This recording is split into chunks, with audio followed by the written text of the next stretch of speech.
Welcome to Nintendo Dads episode 462, recorded on January 25th, 2024. On tonight's episode, hey, let's talk about Metroid Prime 4 and the fact that it's been 5 years since the initial restart announcement. What do we think is going to happen there?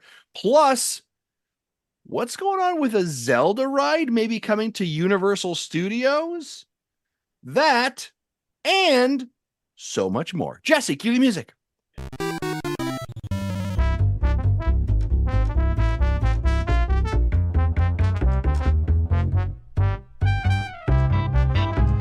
Ladies and gentlemen, boys and girls, children of all ages, I'm your host today, Justin Masson, live here on Nintendo Dads. We've got a show and we want you to listen to. So, hey, we're so glad that you're here tuning in right now. And if you're just starting, apparently Jesse hit the wrong button earlier and we just live streamed our entire pre-show out on Twitch and YouTube. So there's some fun content. We talk about wrestling, we talk about football, and what else we talk about, Casey? Archery, archery. Yeah. Oh yeah, archery. And I think I came into a conversation where you were talking about going to a hospital and having some IV drip. So just another weekend with Jesse. Of course, joining me on today's show, I've got two really cool guys around the internet, pressing the buttons and occasionally making us go live unintentionally. Mr. Jesse Waldack. Jesse, how are you, sir? Pretty good. I started up those electronics classes that I told you about. Yeah, how's that going? I've had 3 classes so far, and Wow. so I have a little bit of homework this weekend. But ultimately, since I've dabbled with electronics before, like I tried building the 6502 computer, and I've done other things. So I really haven't learned anything new yet. Mm-hmm. But at least but we got to the point where we're learning Ohm's law. So the relationship between voltage, current, and resistance. And I'm in a class with like literally 18-year-olds. Wow. There are a few older people, but not as many. Most of them are like right out of high school, first year freshmen. Nice. But if they like the electronics track, sounds like they have a lot of opportunities, including interning at a hospital. Oh, interesting. To with maintaining their technology. Cool. Excellent. Speaking of cool, it's a segue to the coolest guy that I know on this panel, Casey Cool. Casey, how are you? I mean, Casey's really like our 5th Nintendo dad. He is our ultimate guest spot. We Thanks, got man. nobody on the wing. Boom, Casey comes in. I try to make a monthly appearance and hide out. You guys let me balance my love of video games and talking on the internet about video games and my job and my family, and it's a nice thing. And it's a cool place to be because I love Nintendo and I am cool, but I'm only as cool as the company around me, which is the two nice. very Segue. excellent dudes. Nice segue. Thanks. And for those of you that don't know, Casey also runs our YouTube Shorts content that you see put out there. He's been helping us with that now for just about 6 months, actually, doing some great work over there, which we're pretty awesome about. And one of the things we've talked about in 2024 is an expansion to, and I can't believe I'm going to say it, the tickety-tackities, the TikToks, the Snappy Chats, all that. Well, not the Snappy Chats, the TikToks. And so we may be relying on your expertise and help there. We'll definitely talk. That should have been pre-show. That was accidentally earlier. We should have talked about that. But yeah, no, TikTok, it's here to stay. You can't fight it. We're like the old guys that said, who would want to use a ballpoint pen? Just give me chalk, in the 1950s as we smoked in the school classroom. No, TikTok, I think that's a great place for you guys to go to. And I'm sure a lot of people here, like, I'm always surprised. Actually, not anymore, because I know everybody has a TikTok, I feel like. I'm more surprised when people don't. Yeah. I don't have one. Here's a funny, like, behind the scenes statement, and I'm throwing someone under the bus. We already earlier this month assigned someone to set up a TikTok account for us. And they said they would, and I don't know if it was done. So there may already be a Nintendo Dad's TikTok out there. I don't know, but I'll say that one of the hosts who's not here, I don't want to name names, Marty, might have supposedly set up a TikTok account. I don't know for sure. Yeah. Also, I just did that so loud that my dog just howled at me. Nice. That was very Ric Flair. I felt it.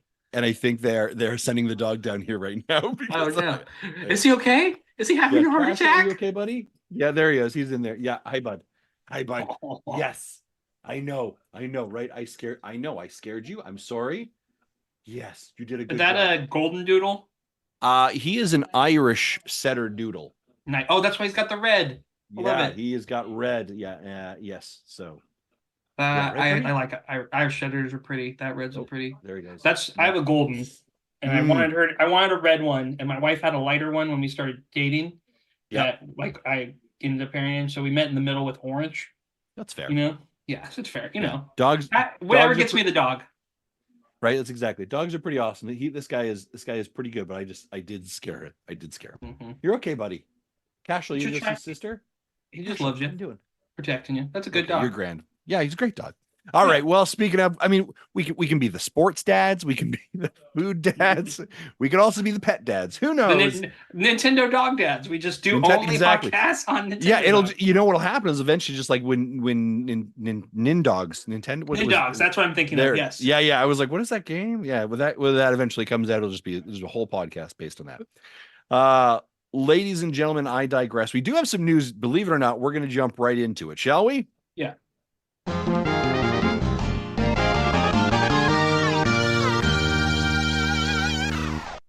And of course, the news is brought to us by you fine folks over at patreon.com/Nintendo Dads. For as little as $1 a month, you can help support this small group of individuals who makes dumpster fire content on the internet and that you listen to on a weekly basis. We greatly appreciate you. Thank you. But by the way, one of the greatest perks of the Nintendo Dads Patreon, or being a member of Nintendo Dads Patreon, is as little as $1 a month. You get this podcast ad free. You're like, what? That's crazy. Because you're going to get ads from me in a little bit. Because, of course, we got to pay the bills to keep the lights and the mics on. And we have sponsors to do that. And so if you're a Patreon subscriber, just as $1, boom, no ads, ad-free version, hits your feed. You get a special RSS thing that Tim sends out, and you put it in your internet catcher thingy-majiggy, and it goes to your ears with no ads. All the technical jargon. All the technical jargon. But hey, while we're speaking of technical jargon and podcast things coming to your ears, quick heads up. Google Podcasts is going to actually be shutting down in March. We received an email about this. So to prepare that, any user on Google Podcasts should go to podcast.google.com/settings and either export their setting data or for imported to another application to get your podcast and have them automatically imported as well. People should be using Apple Podcasts or any other third-party listening applications. Shouldn't have to do anything at all. So yay, podcasting technology. And they're moving to YouTube Music, correct? Yes, YouTube Music. That's correct. Yeah. The settings page will give you two options. One will automatically import everything, your subscriptions, into YouTube Music, and the other is they'll let you download a file that you can import into whatever other application that supports that format. And I starting with the last episode, the link, the YouTube Music link to our podcast feed is in the will be in the description. Lovely. Speaking of music, did you see earlier this week that there will be a music concerts that were originally planned to be happening during Nintendo Live in Tokyo 2024 will be made available as pre-recorded videos, and a Legend of Zelda concert will be posted on YouTube on February 9th at 8 a.m. Eastern Standard Time, with a deep cut concert that will be posted on February 10th. Deep cut, of course, being from Splatoon. But hey, 2 concerts. But also, these are 2 concerts that are recorded because they had to cancel Nintendo Live in Tokyo because people were jerks and were like ruining events and like threatening people, as memory serves. So that was super not cool. Don't like that. Yeah. But I do like concerts. So there's sort of that. When you were at PAX, didn't you see a Zelda concert? There's a video. We have a short of you posting that on I actually saw that looked awesome. Yeah, I actually got to see 2 concerts. That was super, super cool. It was actually really cool because we got like VIP seating to go behind. It was awesome. It was Legend of Zelda, which was super cool. They also did a Mario one. And so both of those were really, really cool. Some fantastic music, of course, hosted by our good friend Victor Lucas, fellow Canadian as well. But yeah, that was actually, and the really cool thing about that was when they posted it, it made it feel like it was a separate area, like a different room that you couldn't go into, but it was all on it was on the same floor and it was open. So even if you were somewhere else playing a game or in line for somewhere else, you could hear or see it. You just didn't sit down to observe it. But it was super, super cool. So yeah, are you guys gonna check out these videos when they release? Yeah. I play a lot of orchestral music in my classroom, and it's always video game stuff. Like the really cool kids in my mind, like, oh, that's Undertale or that's whatever. Some kids like, is that Mario RPG? And those kids are my favorite because they know they like that's a you're deep really cut. just like you're just like filtering out the kids you like and identifying the ones you don't like. Right? Yeah, that's cool. I have circle. I like every kid, but there's some kids I just like a little more. No, they're just it's just a good connection piece. But that music's great. Like Nintendo's always had killer music. I will be watching. And we do music in our house. Last time I was on, I pulled out a random baritone because they asked if we played any instruments. And I was like, "Why, yes." And it was too late at night to blast out here. But my son plays violin, and he'll want to watch this too. He's really into that kind of stuff. So I definitely will be watching. That's awesome. Yeah, and Jesse, you're a big music person. Yeah. My son and I both played cello, and he actually pays more attention to the video game music lately than I do. So like I remember still when we were playing Legends Arceus, we both got to the final fight. That makes killer. And he heard like 2 notes played and he knew exactly what they were doing and he just went, "Oh my God." Wow. Isn't it so cool? Like the effect that music can have, right? To your point, to hear 2 little notes and all of a sudden it triggers a memory or connects you to things, right? It's so powerful for sure. Well, speaking of that, I got the opera scene. Ordered this from Etsy. Thanks. I think I mentioned it last week. The opera house scene from Final Fantasy VI, and it's got the lyrics up here in the corner. That's awesome. In a 3D shadow box. Yeah, that's cool. I like that. I always see that with the Chrono Trigger campfire scene too, and I'm always like, "Oh, I would like that in my office. That would look nice." Mm-hmm. Yeah, so check that out. I am curious if Nintendo will do another Nintendo Live again.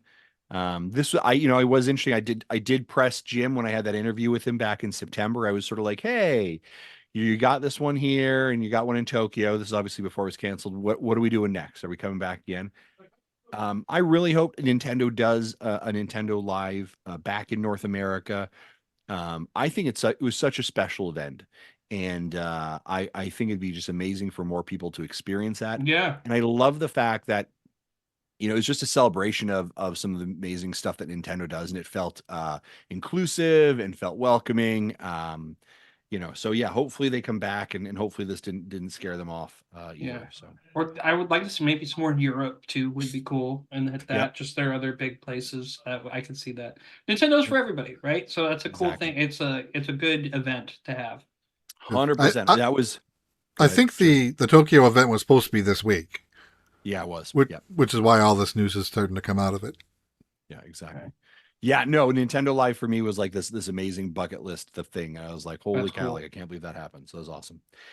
Speaking of things that I can't believe are happening, but sort of they are, Nintendo 3DS and Nintendo Wii U online services will be ending as of April 8th. Jesse, in preparation for this, what do people need to know? Well, these shops are already closed, so you can't buy anything. But like your Mario Maker levels, basically the game turns into a single player only experience. But pretty much any other game that has online capabilities will just not work anymore. I'm sure the homebrew scene will find a solution for it, as they did with the Wii services and the DS services. But at least the official Nintendo ones, we've got less than 3 months left. Okay.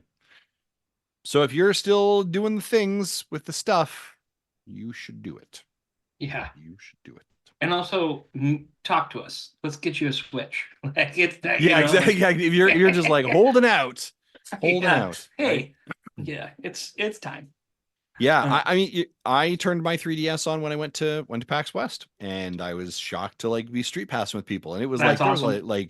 there was a ton of people street passing there, and that was super cool. So still a place for that. Still a place for that.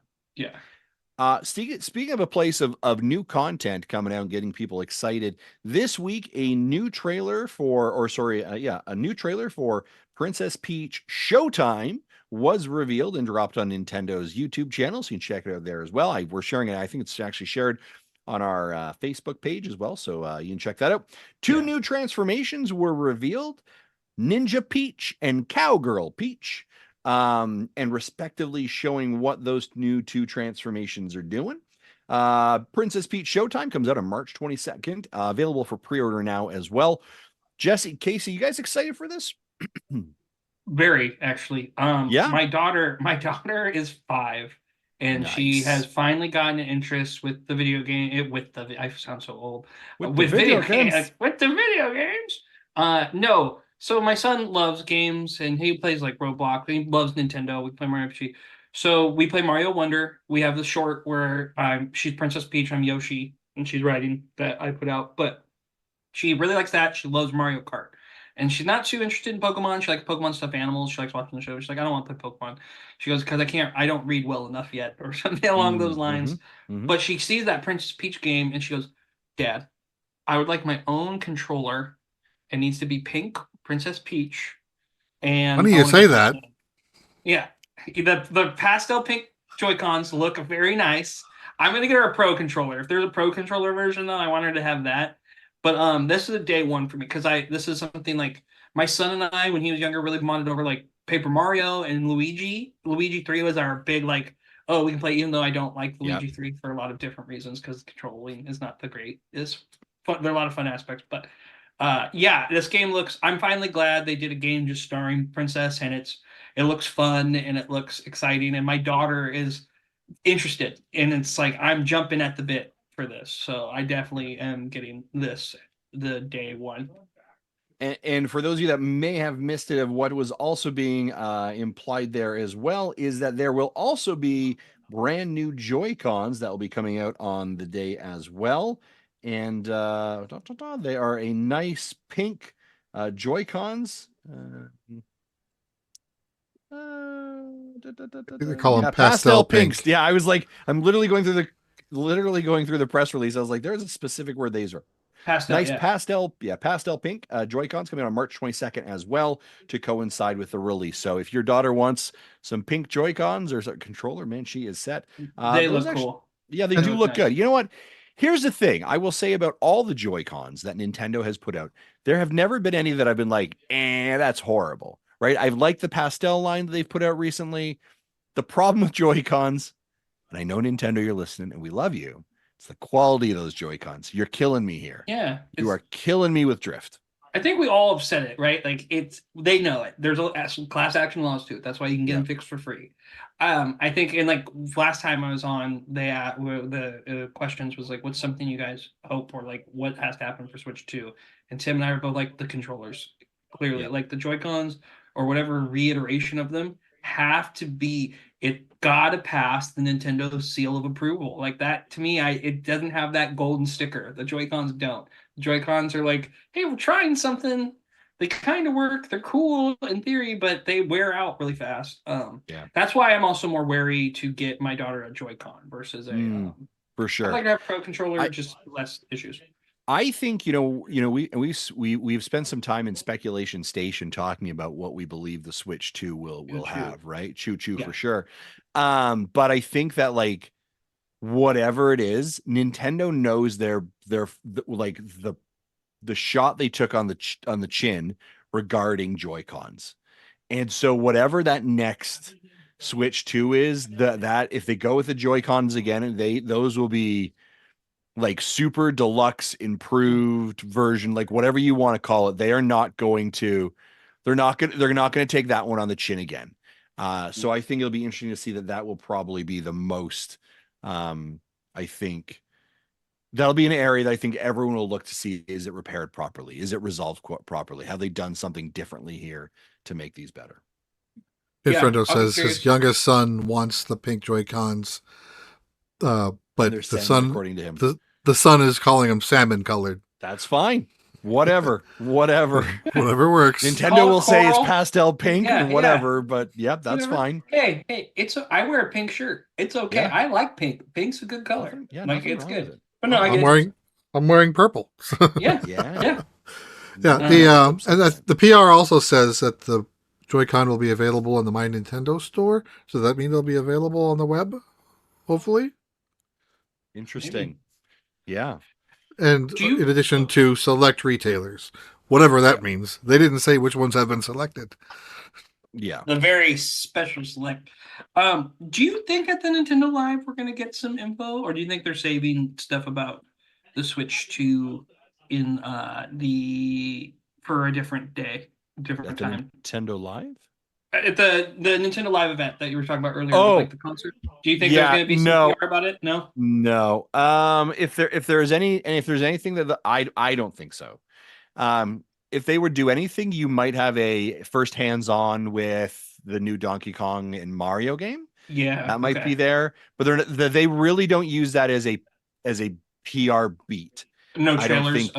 No, I don't think so. It was interesting though, like with the North American one, because we got Wonder the day beforehand, right? But there was but that game was over under. Could there be a direct the day beforehand the live? February. Well, it's this weekend though. Nintendo Live. Oh, that's right. It's this weekend. I was thinking February because everything's a blur. You're right. That's okay. Yeah. No, but the YouTube videos aren't coming out until the second week of February. That's what I was saying. That's what I was thinking. Yeah. Which again, that's a round when a direct would make sense. Yeah. Mm-hmm. Yeah, it'll be interesting. We are close to the February season kicking off, and everyone will now begin this is my inside source says next Tuesday at 7 a.m. is the Nintendo Direct, and here are all the leaks that you need to know. But and then a small print, no new hardware will be announced. No, one will read that, and everyone else will complain that there's no new hardware announced. I think it is interesting because we'll move off from the Direct in a second from now. The Direct that hasn't been announced, by the way, but the Direct. February's Direct is actually like, I sometimes believe it may actually be bigger than E3. Yeah. Because E3 is dead, so yes. The E3 is dead, right? But I find that there are more surprises and shocks, and they really set that tone in regards to the Direct, right? And that really, because you are finishing off your fiscal year pretty close to, you really have to show investors what's coming up that will create hype for consumers, that will move units, move packages by value, right? So you need to plant a flag really effectively in that February Direct. And I think they've done that, interestingly enough, for the last couple of years. So speaking of rumors and crazy things, let's talk about this one. Eiji Aonuma has been spotted alongside Mr. Miyamoto at Universal Studios in Japan with a hard hat, looking at some stuff and pointing in the air. And so what's going on, folks? Eiji Aonuma, of course, right now, the executive producer or director of The Legend of Zelda. Is Legend of Zelda going to be Zelda maker confirmed? Yeah, is it going to be he's making Zelda right there. Is it going to be the next attraction coming to Nintendo World? It makes the most sense with the movie, right? And it'll probably correlate with the movie. And then I think they'll leak that out slowly, because first they got to figure out who Link is going to be, right? And we know we have Donkey Kong. We've started to see some specs or drawings of the minecart from Donkey Kong. I've seen some drawings on the internet that people are that would be freaky. I've seen it's up on the side where it drops. Yeah, no thanks. The actual cart itself isn't on the tracks. The tracks are well mounted below, so we can give the illusion of you jumping track. Right. That freaks me out a little bit too, but also cool. I think it wouldn't be a ride, right? It would probably be like Nintendo, I think, is looking at Disney's model because Disney and Universal has their own thing with their Mm-hmm. amusement parks. I've never been to a Universal park. I know it's on my to-do list, but like I think Nintendo sees the big picture and saying, "Okay, we have Mario Land, so now we want a Zelda Land, and Zelda will have its own restaurant, and Zelda will have two rides that are just Zelda based, Yeah. or three, or something, or like they have to have the sword at Disneyland, the Yep. King Arthur sword. You got to have a Master Sword that Yep. it's like it's just copy paste print. Let's put our Nintendo seal of approval, like the tag on it. It's there. It makes the most sense. And then after, I think I always wonder what's going to be after Zelda. What's the third franchise? I Pokemon. I I I think you go into something like Metroid. That yeah, you could Yeah, I do some think really scary Pokemon space would need rides. its own park. Yeah, Pokemon would need its whole different park, but I think like a Metroid would probably be its next big one. Yeah. Um, Would yeah, it and come I want before Metroid Prime 4? that'll be our next news item. All right, I promise. Sorry. No, it's okay. I think it'd be interesting, right? Because it was I had a great conversation this week. I heard someone saying like what would they put? Like, is it going to be a ride? Is they're not going to build another castle, surely, right? Because there's already a Right. castle there for Mario, so you're not gonna have like two conflicting castles. Someone actually, I think it was kind of funny. Tim Geddes, he said, what if it's the Great Deku Tree, I would love right? that. Great Well, Deku there's Tree, and then there's your Master Sword photo, right? And there that also connects to the Great Deku Tree Lego Lego. leak that came out recently, It's right? You're back in like, circulation oh, again. Yeah. all of these things, all of these pieces are connecting. I think the Deco Tree, you could now even do like, what if they went underground and Oh just yeah, went there, right? Or they do sky stuff if they're yeah, pointing up.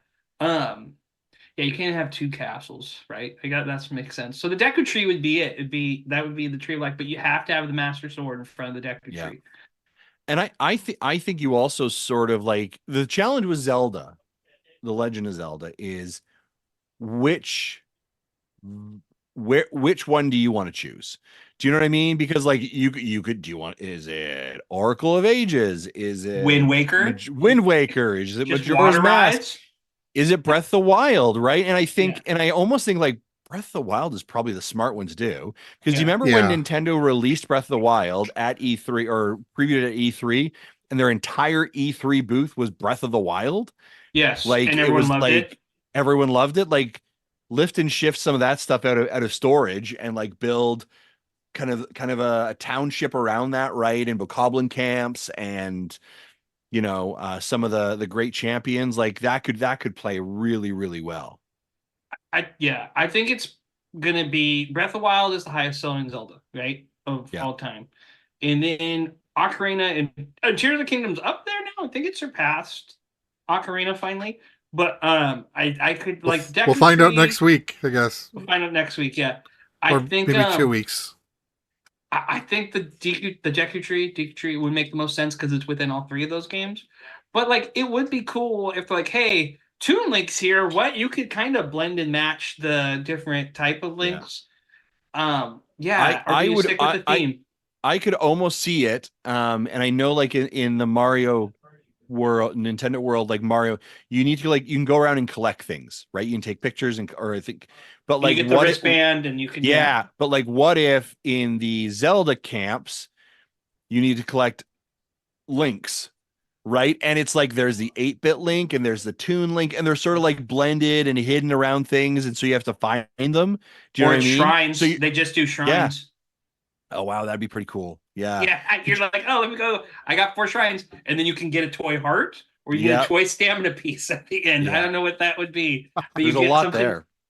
There's like, yeah, they're like, I would love that marketing job personally because it's like, oh, okay, anything I do is a home run as long as it's Yes. creative enough. Like, Yeah. how about like we give them plushy hearts if they finally get through the four shrines. Like, I done, love it.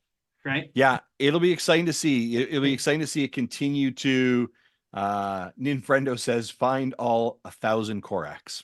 Yes, and Oh, you get a golden poo, right? That Right? people would love that. That's exactly it. Oh man, I would do that. Um, Jesse, I feel like maybe we just need to like go to Nintendo World for our episode 500. Record live from the castle, in the Japan one or in the LA one? LA one. Okay, okay. I think a Nintendo Dad's Japan episode would be pretty rad. I think that's episode. I think that would also be pretty rad. Like, that would be pretty expensive. Our new Patreon goal: $1,000 a month. Hey, patron, everybody, and you can get it. Yeah. Yes, yeah, no. Yep. A guy can dream. A guy can dream. I like it. Yeah.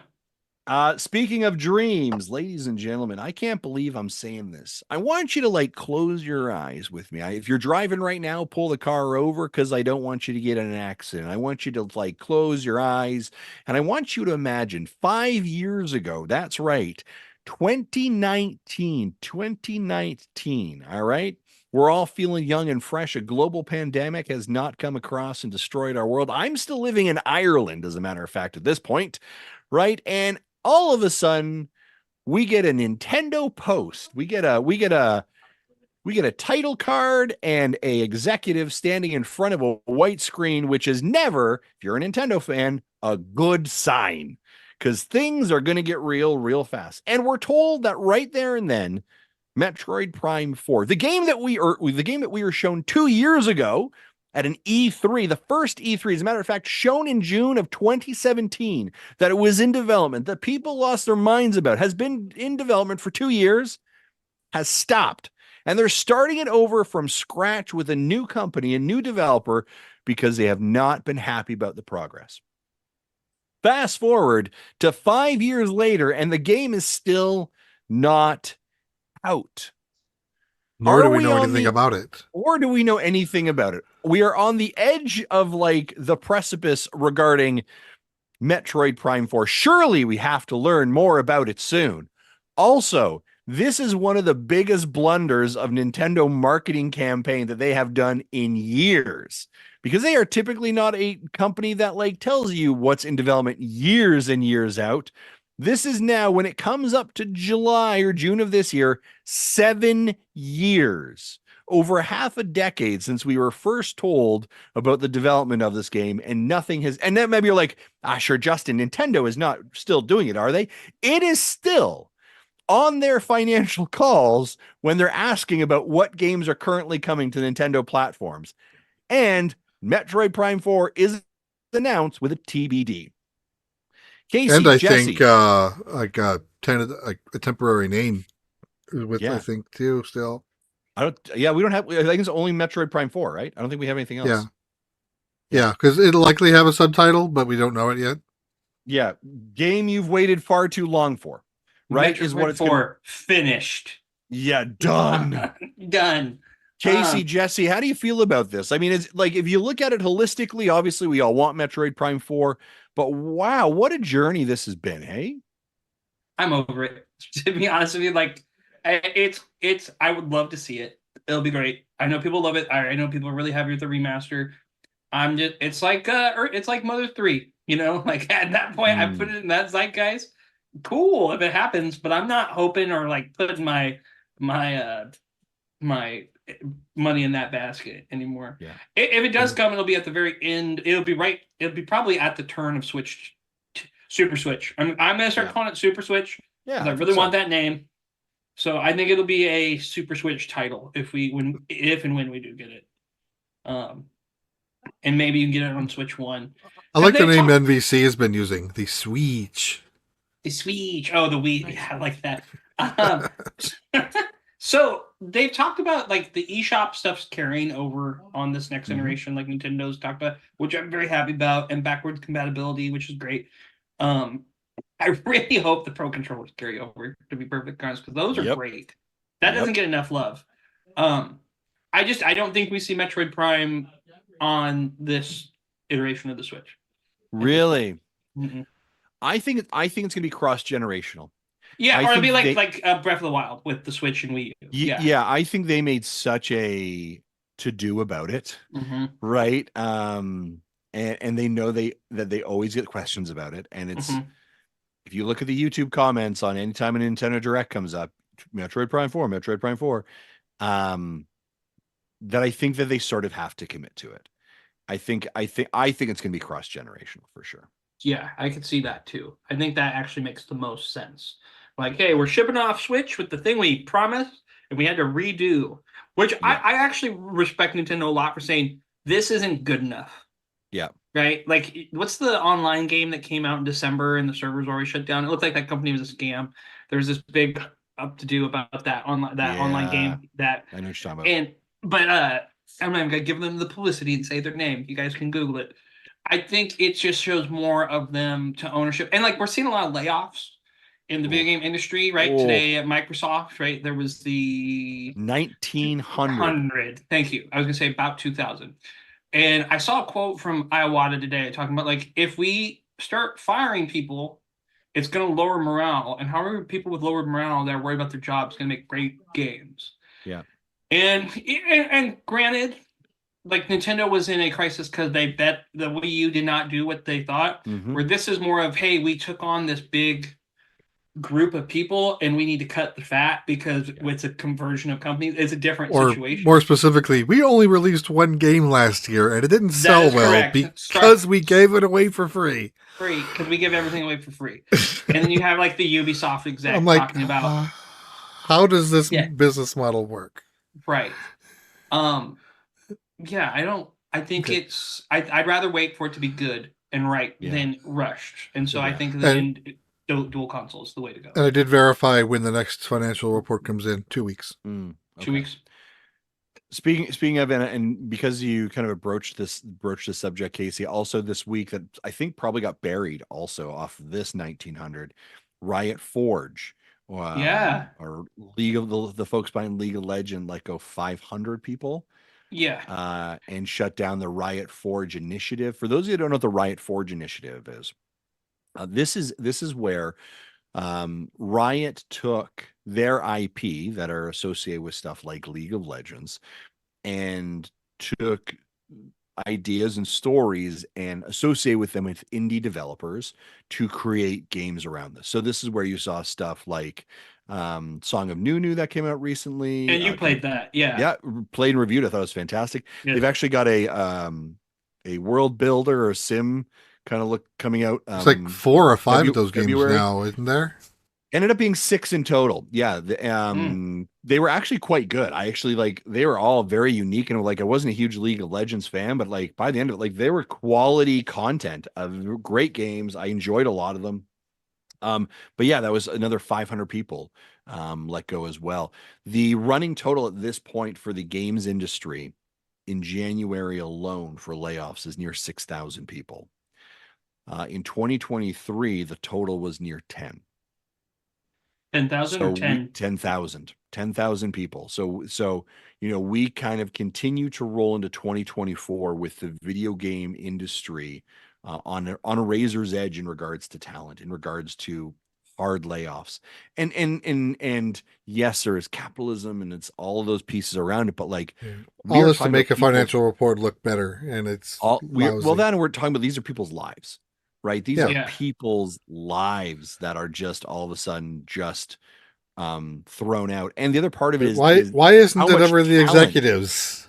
How much talent are you losing? Yeah. Wasn't Iwata who during the years of the Wii U took a pay cut? He did. And Bobby Kotick, who has a total history of being a giant scumbag and needs to get his teeth kicked in.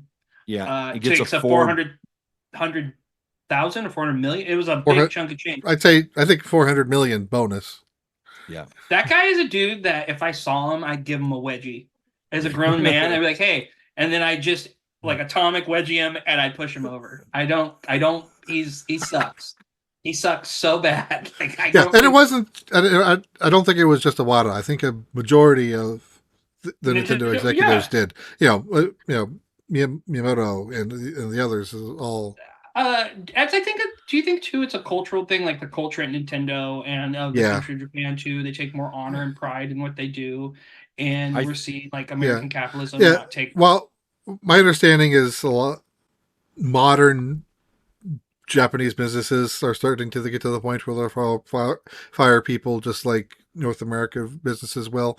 But, the traditional Japanese is you never get fired once you get hired on. If they don't want you anymore, they'll shove you off into a corner until you quit. Yeah. But they won't let you go. Right. Like Milton in Office Space. I need my red stapler. Yeah. Yeah. So it just, it's it just sucks, right? Like, because not only are these people's lives very greatly impacted, and so for sure that like that sucks just starting off with that. Then what you have is like such a group of talent that is now depleting out of the industry. Yeah. So let's start with that. Then you have people who are like, "Oh, I really want to get in the video game industry," kind of like, looking over the line like, "No, I don't. No, I certainly do not." Right? Yeah. So now No, what you're doing is that's you're now creating lately. a That's why I'm kind of glad I'm in the financial industry as yeah, opposed now to you're the gaming creating a industry as my career. talent gap later, Yeah. right? Because people are like why am I risking this kind of stuff, right? Um Yeah. It Ninfrendo asks, didn't the bubble need to pop all the acquisitions of studios and selling off of IPs? that is part of it too, right? Like it's how they set them up. Like I said earlier, when two companies merge together, there's gonna be Yep. it's natural like consequence. But I And think this like isn't anything new either. Like if right. he even in the late 2000s, early teens, EA would buy up a small bit developing studio, get two or three Um, games out of them, and then just shut the whole thing down. so the running joke on Underpowered Studio. So my dad, as you guys know, talked about work for Nintendo, right? And that was like every time I said it, they'd be like, bingo, right? I try not to say it as much. I remember in 1997, 96, I think. Nintendo had a bunch of layoffs in Nintendo North America because they had changed manufacturing things, right? It happens. And then my dad then went to work for EA. I'm not trying to imply my dad is the Grim Reaper of games, but Bullfrog, Blizzard was an EA company. There was a time they owned Square Enix. There was a time that they had a lot of like their hands in a lot of companies for a No, long they owned time. those. Yeah, Yeah. yeah. And it is part of it. And like I noticed too, Nintendo talks about foam stars, which Square Enix is now talking about. Well, yeah, we used AI art, and we're going to talk about Palworld later, I'm sure. Yeah. Oh yeah. And I think too the industry is changing to that. Like that kind of scares you, right? Because talented artists can lose their jobs, but it's also going the time. I think if I was a young kid that was really passionate about video games, I would be doing indie games, and I would try to get a Yeah. job somewhere else that can help pay my passion. And I'm going to make a game, and it's going to be good. And if the game's good, I've meant to do this, right? Like, Yeah. I think we all had asked. I don't want to sound like a sad old man, and it is sad. These people are losing jobs, and we're losing talent in the industry. But sometimes, like, I don't want to be heartless. The best talent will stay, Mm. right? Not everyone's made for that business. That's not their thing, and it's not doesn't mean they're bad at it. Doesn't mean they didn't contribute to it, but they're meant for something else. Like Mm. before I was in education, I was in broadcasting, right? And that wasn't really for me after time. And I was in a big market and stuff, but it was just now I do a podcast for fun. But it's it's sad. It's sad because it's people, but it's also business, right? And so it's hard to see like because you know people that get affected by layoffs Yeah. sometimes.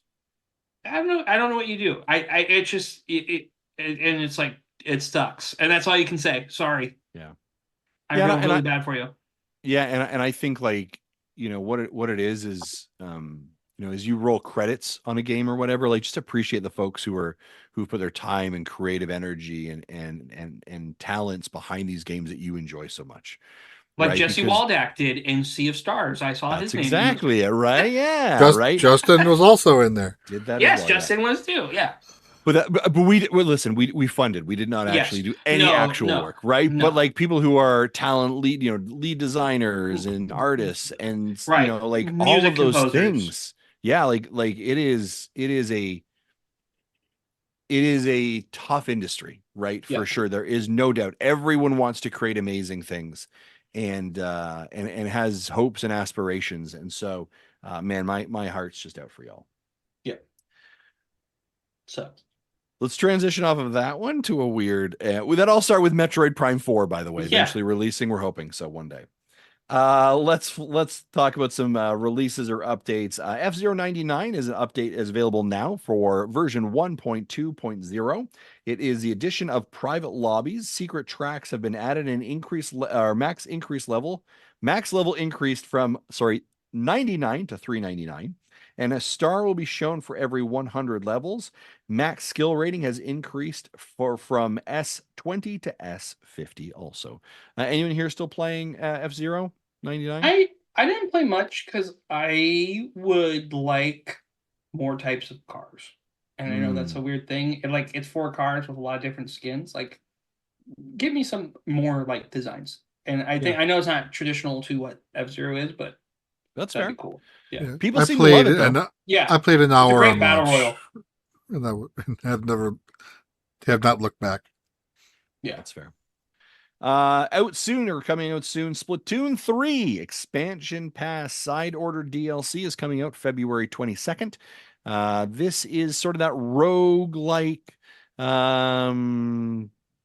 expansion to Splatoon 3. It looks kind of cool. I'm interested in checking it out when it comes out. So that is it for coming out soon. Let's take a quick ad from our sponsors over at Manscaped. Folks, support Nintendo is brought to you by Manscaped. Roses are red, violets are blue. Trim your balls and your date will thank us too. What's up, fellas? Valentine's Day is knocking and Manscaped is the remedy for what the love doctor ordered. His prescription, the all-new Performance Package 5.0 Ultra, designed to elevate your grooming game and shine like the heartthrob you are. Join the over 10 million men worldwide who trust Manscaped with our exclusive offer. Go over to manscaped.com to snag 20% off plus free shipping when you enter the code NINDADS, NINDADS, for 20% off and free shipping. Hey, that helps you, that helps us, that helps Manscaped, and it might very well help you in the bedroom in Valentine's Day. So guys, get prepared now. Do not wait. Do not delay. Order your Valentine's Day kits now to be prepared for a special night. All right, Jesse, back to you.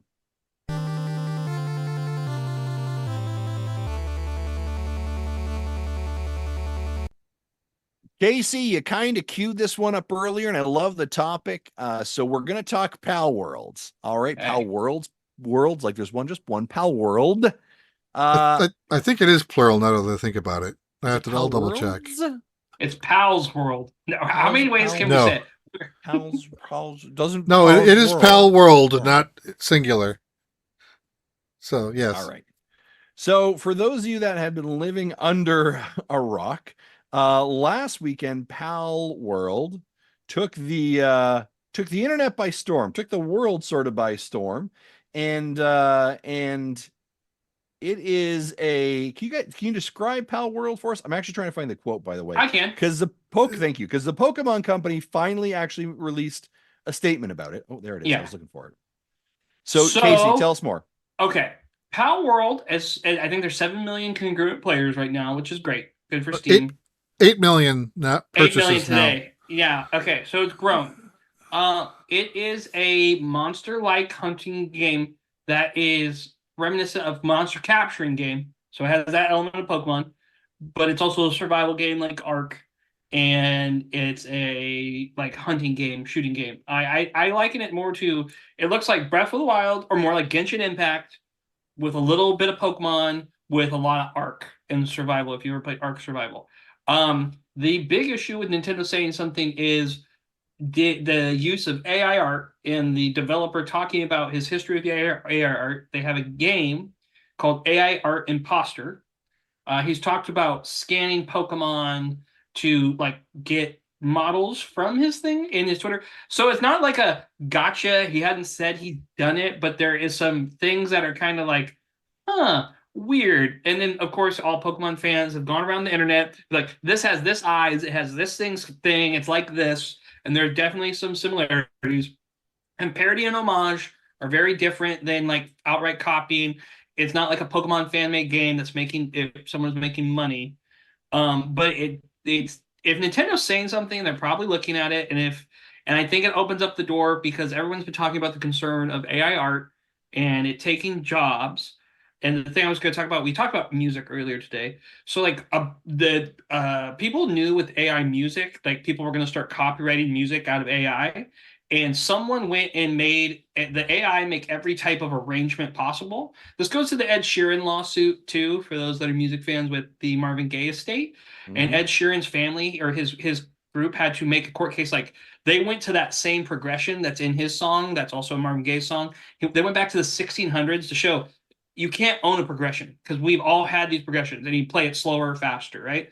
And someone made every progression possible with the AI and made it so it was like free domain. You can't copyright it because someone saw like, oh, we know what people are gonna do because they're scumbagged with NFT.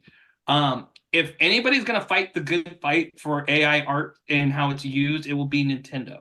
Square Enix is taking another side on this with Foam Stars because it's all supposedly AI art, but it looks like a really fun game. I will say that I was watching a friend play it this weekend, and I don't think it's there's some they catch the monsters and Pokeballs. They don't evolve.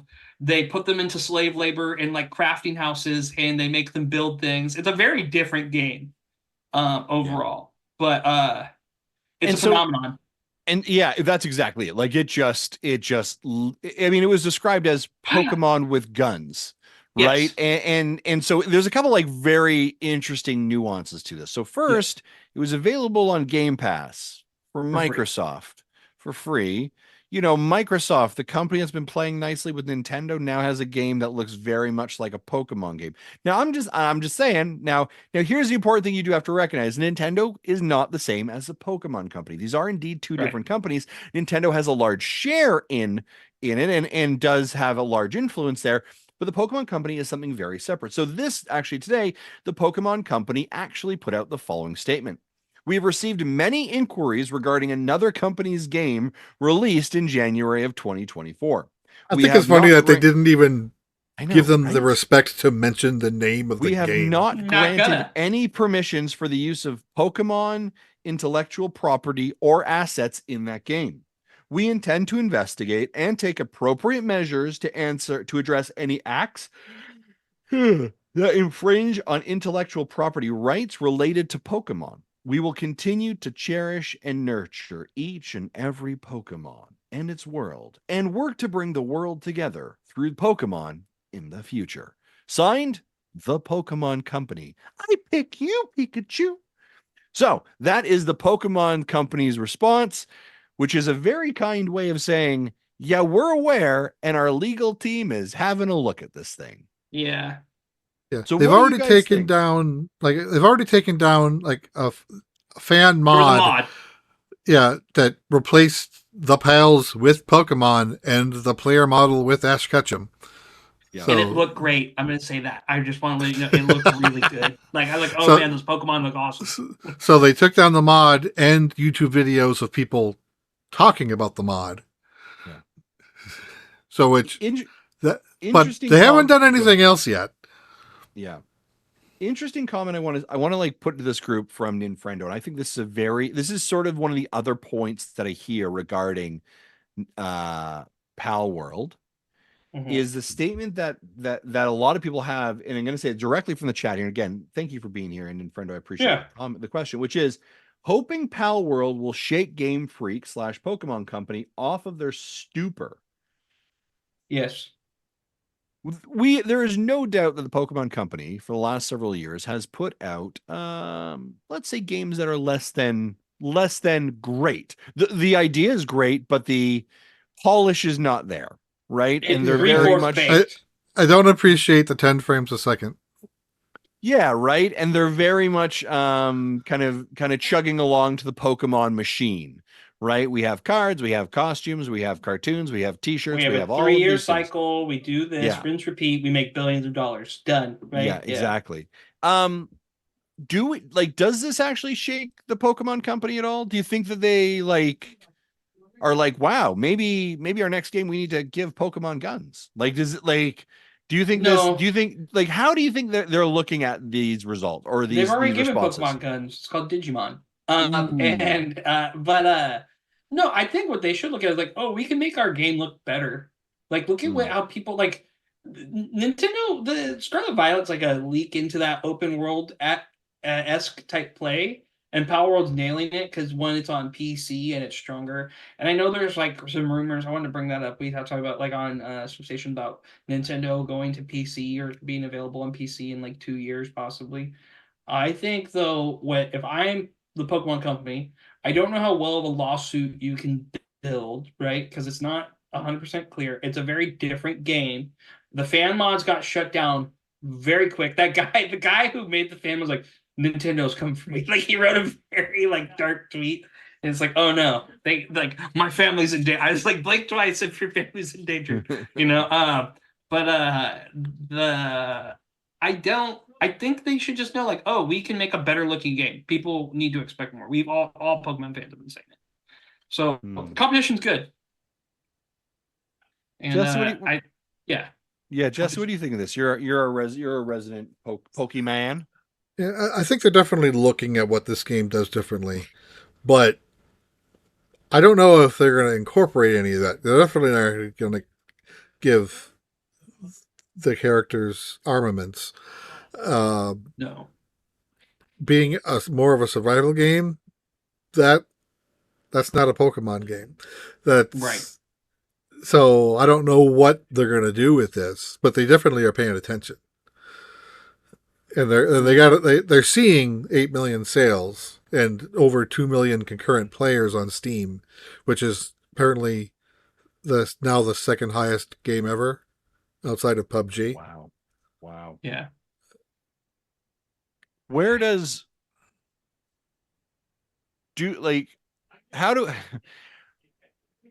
there's inspiration and then there's copyright, right? Like where is that fine line here? I think it's the different gameplay. Like the thing, like, oh, you can put your monsters in clear orbs that are like a Pokeball is questionable. And then the developers' tweets. If there's a smoking gun somewhere and someone has it, it will probably be found. I would assume, unless they scrubbed everything, but someone probably saved something. Yeah. Right? Yeah. If that's the case. You can copyright a character. Like Pikachu is copyright. You cannot draw Pikachu anywhere else. But you can use Mickey Mouse now. Only the one type. But I don't think you can copyright an art style. And they're definitely taking inspiration from the Pokemon art style. But right. I I am not a lawyer. I don't know anything about copyright law other than just what I hear other people talk about. But I think they're above board. I don't think there's really anything wrong here. Yeah, you can see the resemblance, but that doesn't mean that there's anything illegal going on. Yeah, and like good for them. Let it be a phenomenon. They said today they're gonna add PvP. They're gonna add raids or whatever. It has enough different that it's not the same. But I think the thing that people are most outraged about, it's really the debate about using AI art to make this thing instead of having talented people make creative new things. I think that's the biggest issue with the game is it really AI or not? Is it a moral? Did they really use Pokemon as a base or not? Right. I use AI to make like things for teaching. Like I'll be like, hey, give me an exit slip on this math skill, and I'll look and I'll pull questions from it. It's great. Like AI is here. It's coming. We can't do anything about it. So we have to learn. I always tell it thank you, just in case it's Skynet. I want them to know I'm nice. But I think though, it's gonna be used at some point, right? Like the people in the game industry, and I think that's part of the layoffs too. Is like, hey, can we get someone that can do really good AI prompts to double load and take this person's work for us? And I think it's the debate of like, we saw the people with the music progressions that coming. How do you protect people's art style? Because there was a big list, like the guys from Penny Arcade. Their art has been copied and studied, so you can talk to certain AIs to make it look like what's his name? Gabe. His real name's let's say Mark or something. Ig Frulik or whatever his last name is. His art style, same with Scott Kurtz from PvP, and other artist styles getting copied. There's a whole list of people they've fed art to, and I think that's dangerous. Like, make it look like Parker Simmons. Make it look like Walt Disney. Make it look like Pixar. Like, how many people have you seen on social media make their face look like Pixar? Yeah. That's an artist style that they're taking. Now, that artist it's not the same as a hand-drawn thing from that artist who did it, but people are happy with it because it's so accurate to it. And that I think rubs a lot of people the wrong way now with, it's a video game. Like, that's someone's work that you're copying, kind of. So your comment there, Casey, is they put in, make me a Pikachu, but not enough that I can get sued. Yeah, it's like that meme, like, hey, copy my homework, but you can copy my homework, but you got to make it kind of different, and it's only like it's blue instead of red or whatever, Yeah. Let's dive into another kind of question here, and I'm curious about, I think, the perspective on this.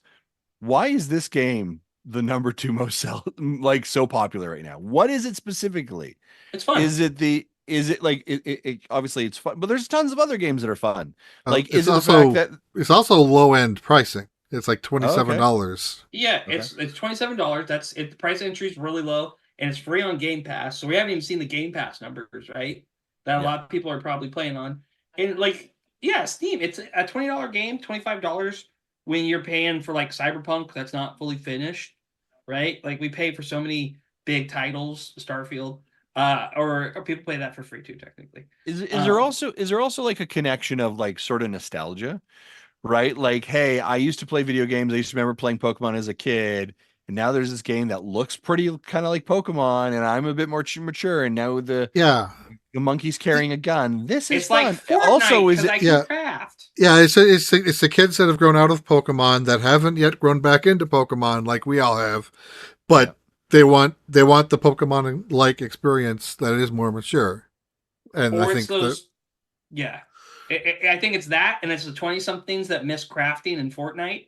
They the build mode. They want no, I want the build mode, and there's a lot of factors because IGN put out an article today about how they've done studies on kids from the 90s. They have like a special spot in their brain specifically for Pokemon knowledge. Like there's this weird thing going on, this phenomenon that people have. Because Rouge, Red, and Blue, they have a section of their brain where they have that knowledge locked. Like they can name those Pokemon.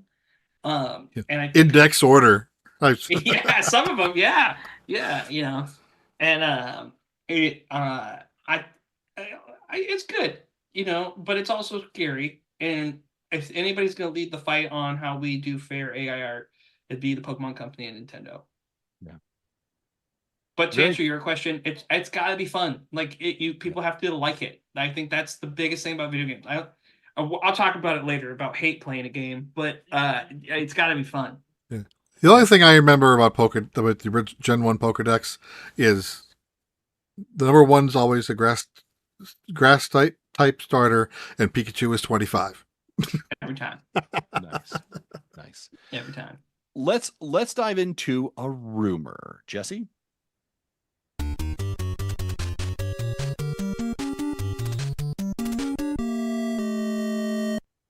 Casey, I'm going to throw this to your rumor that you threw in our chat here. Yeah, no, that's okay. It's great. I didn't have anything in there, so I love it. What's the rumor you're hearing right now, Casey? So on Hot 97, it was actually in our Nintendo Dads Discord. If you want to go there, and people should join and talk cool Nintendo stuff with some really cool community. Not a really cool. Actually, the coolest Nintendo community out there. Nice. Hip Hop Gamer went on, and he had been talking to people that his sources were people that work in the PC industry. Nintendo's kind of got it mapped out that they want to start putting their stuff on PCs by 2026. I've said before, like I think Nintendo and Apple should just merge and then they become the Nintendo gaming division, right? It makes sense for how they run business. It also today, I don't know if you guys saw that Game Pass is now on iOS and iPad, so you can play your Xbox iOS games now. The app you can play it through. They finally got that working. Mm-hmm. That came out today. It's on The Verge if you want to see that. I think if they're gonna keep, I think they realize like, okay, we make really good handhelds. People like our handhelds and they like the option to play it on the TV. So we have this. I think people want the access to PC. I don't think they'll ever let their stuff on Steam. I know Xbox wants them to play nice. I think they look at Xbox Game Pass and go, we're going to make our own app that will be I think Nintendo's going to turn into an app. Right? And you subscribe, like we already do, right? Nintendo Online. Now you subscribe to the Nintendo app that can be on these devices, and you can play Nintendo games on the Nintendo app. Everything's turning into apps. I've been saying this for a long time. Flip it right now, right? We're gonna check back because I agree about that. They probably won't go to Steam because they don't want to lose that 30%. Yeah, they don't want the Steam Deck because they see it. They're like, all right, hey, let's see you guys make some cool games. All right, no Zelda for you. And we're seeing what PlayStation has been doing, putting their games out on PC about a year or 18 months later. Horizon came out. They said that Horizon, the Horizon sequel, Horizon Zero Dawn 2, announced its PC release date. I guarantee that's the Elden Ring DLC too. No, okay, that's a joke because Elden Ring came out the same day and ruined their launch. But yeah, I think Nintendo. Would you be surprised if Nintendo went to an app with the way like everything's becoming? I think they'll still have physical stuff, but I think with the way the world's going, I think so. Here's the thing: is what you're saying, Casey? Like, here's the Nintendo app, right? And it's tied to your Nintendo Switch Online, right? So there's connection there, and you play it. All of that logically makes sense to me, right? Like from a business perspective, that logically makes sense, and I think it's a good idea. Which means the Nintendo isn't going to do it. Which means Nintendo isn't going to do that. Yeah. Because I think that they're so curated in that experience still. Yeah. So if you're going to play, let's use this example, okay? You are going to play, you've logged onto your PC, you log onto the Nintendo Switch Online app, and you go to the Super Nintendo section, and there is Super Mario World. They want you to play Super Mario World, but they want you to play it the way they want you to play it. Yeah. Right. So you need to have a controller specifically. Like they're very. They'll sell hardware. I guarantee. Like, for sure. You can only play it with this, or you can only play it with this. Look at it this way: Xbox and PlayStation are basically PCs that you plug into a TV. Yeah. So there is very little effort to port to a PC. I think I know. I think PS4 and Xbox One actually used Intel chips. I don't know if they still do. But. The Switch is Switch on an ARM? Isn't Switch NVIDIA stuff? Well, NVIDIA, yeah, but this is still, I don't know if it's ARM based, but at least the GPU is NVIDIA based. But anyway, it's definitely they won't port to a PC just right out of the box. But I kind of don't see this coming. But if it does come, I see them still taking control of their own. They were like basically running their own PC-based eShop. They still get all the money. Yeah. Yeah. Again, let me be clear. I do believe this is a smart idea. And I do think like it could be very much like hey, you want to take your Nintendo Switch games with you in your pocket, subscribe to Nintendo Switch Online and use our app. Right? Like like all of that logically makes sense, but that is so counter to the way that Nintendo has been operating for the last several years. Which is where I was going with the Xbox and PlayStation are basically a PC, but Switch isn't. So I think if we ever get to a point where Nintendo puts out a PC-like device, then this makes sense that it's coming. But right now, we're not there. Right.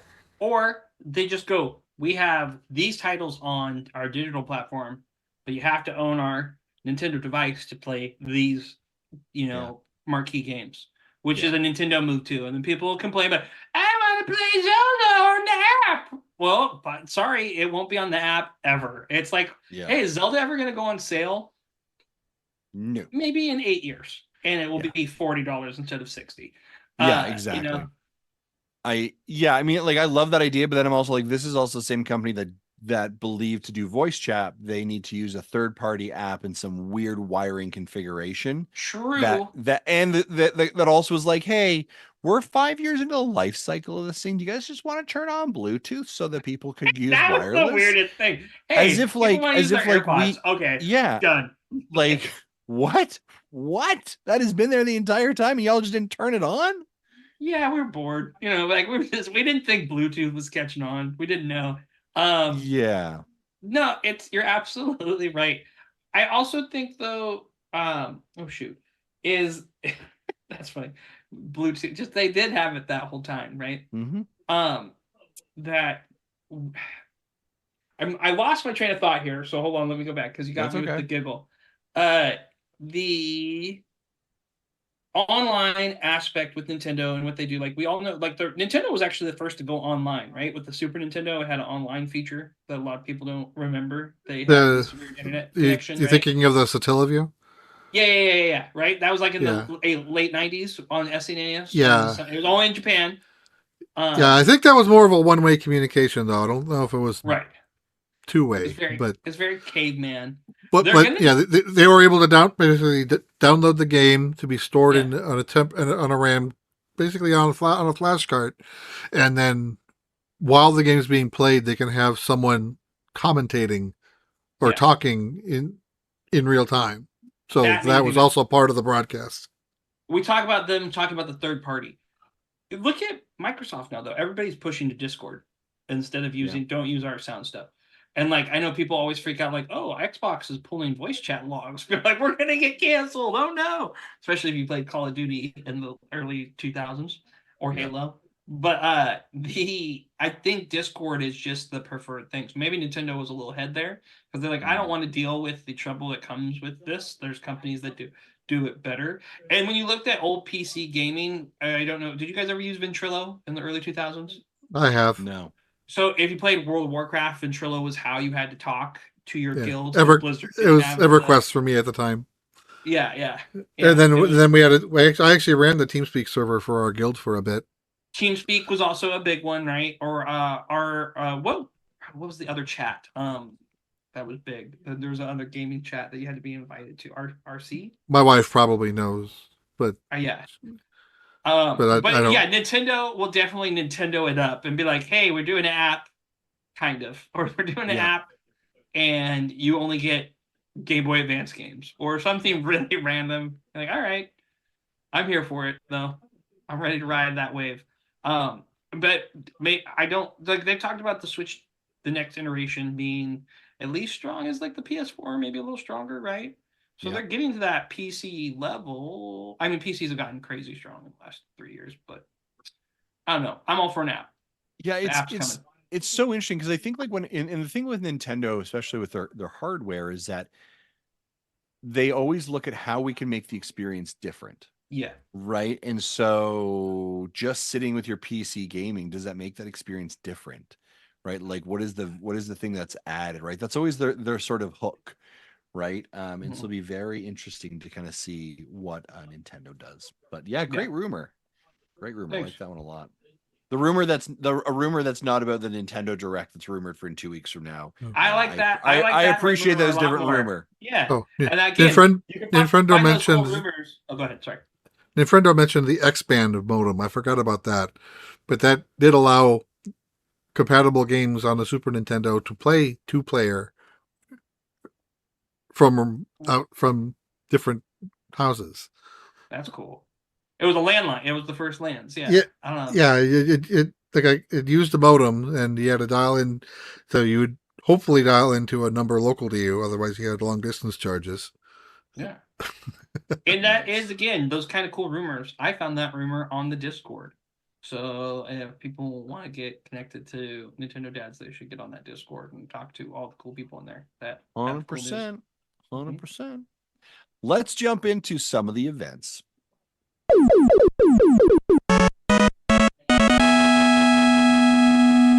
All right, folks, quick rundown for the events. Reminder, the table occurs every third Friday of the month at 10 a.m. Eastern Standard Time. And this is where the community gets together around the table to discuss whatever is on their mind. And our table is our Discord. Speaking of the Discord earlier, the Casey one mentioned, you want to join in? Hey, it's quite simple.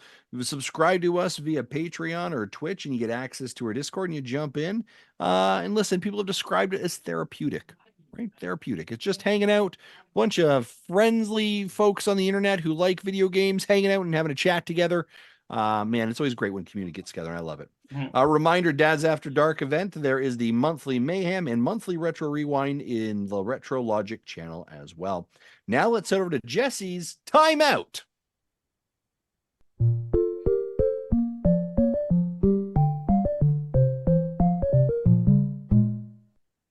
Jesse, what do you got for us for this week's Timeout? Which, of course, for those of you who do not know, the Timeout is a formerly known as Jesse's Minute, Pokemon Minute.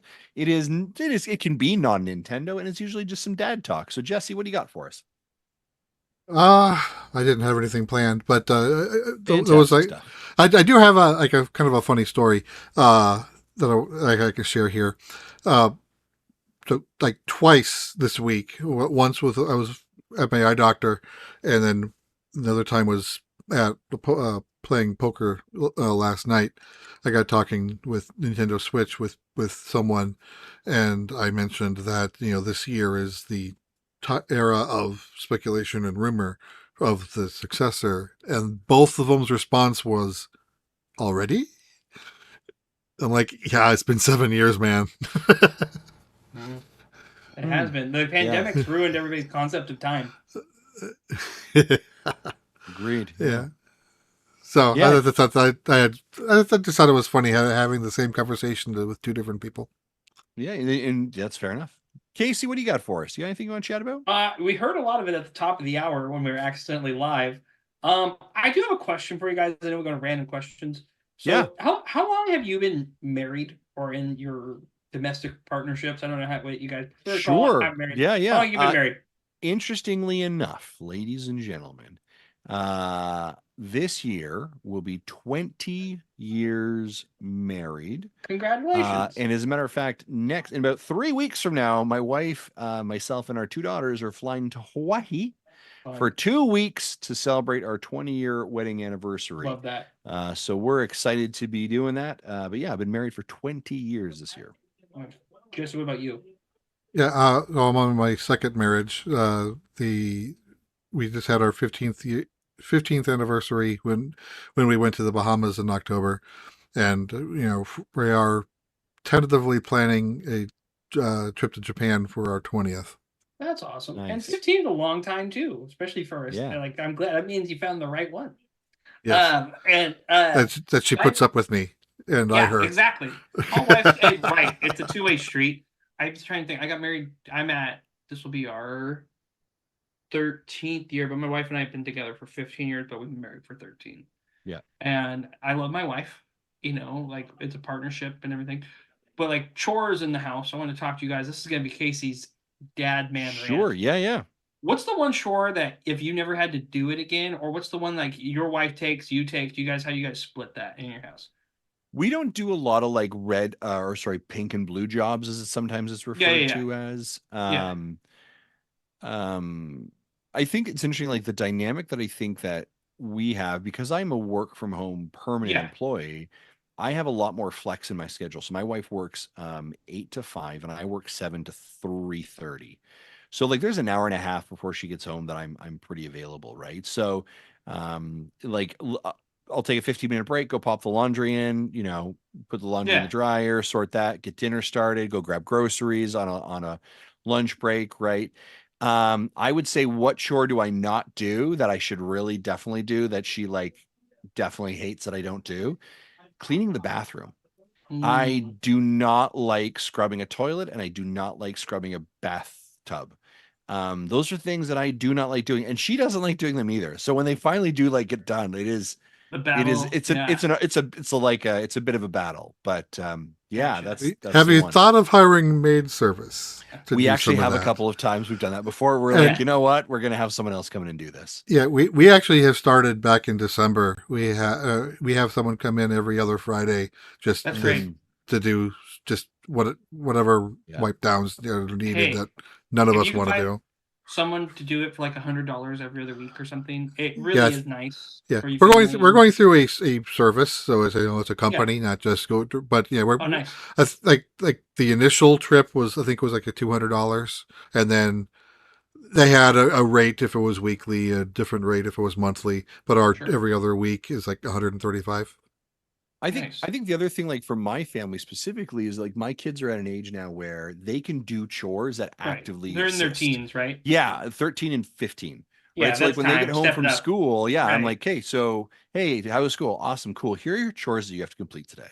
Right. And those range from, you need to unload the dishwasher, you need to put away the dishes, you need to hand wash dishes where need be, you need to clean your bathroom. Right. Wash the mirrors, clean that area, and you need to vacuum. Also, we have a dog, so poop pickup.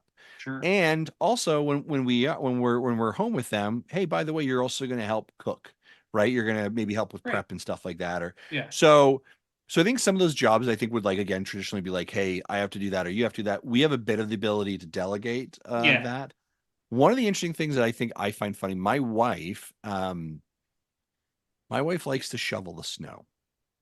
Litter. And my wife loves to leaf blow. I'm like, go for it. Like, here you go. Yeah, And I feel like shoveling the snow, like there's something in me, like as a guy, it's like I feel like you shouldn't be doing that. Not because there's this weird like sexist part of me, but like as I look outside down my cul-de-sac in my street and everybody else is out there shoveling their snow, it's mostly the men, Yeah. right? And there I am standing in our bay window, right, with a good cup of hot chocolate, and I'm just waving at my wife Great as job, she's bud. like digging out Yeah. the snow, and she'll get out there at like 7 or 6:30, 7 o'clock in the morning to do it. And we have a big snow dump, and I feel bad for that, but I'm also like, she's like, no, I like doing it, and I get some good exercise, and I'm like, I don't want to take that away from you, but there's something in me that doesn't feel right about that. She wants to do it, right? You can't.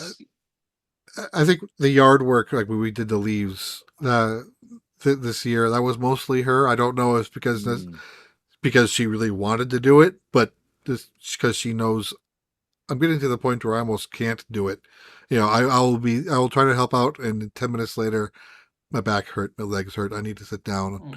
And so she ended so she like bagged them and then we put the bags off to the side. And like my job has been to roll them up and get them on the curb. Yeah. And I normally have my son help me with that part, because we found out last year when we tried we literally put out 70 bags that they would only take 10 a week.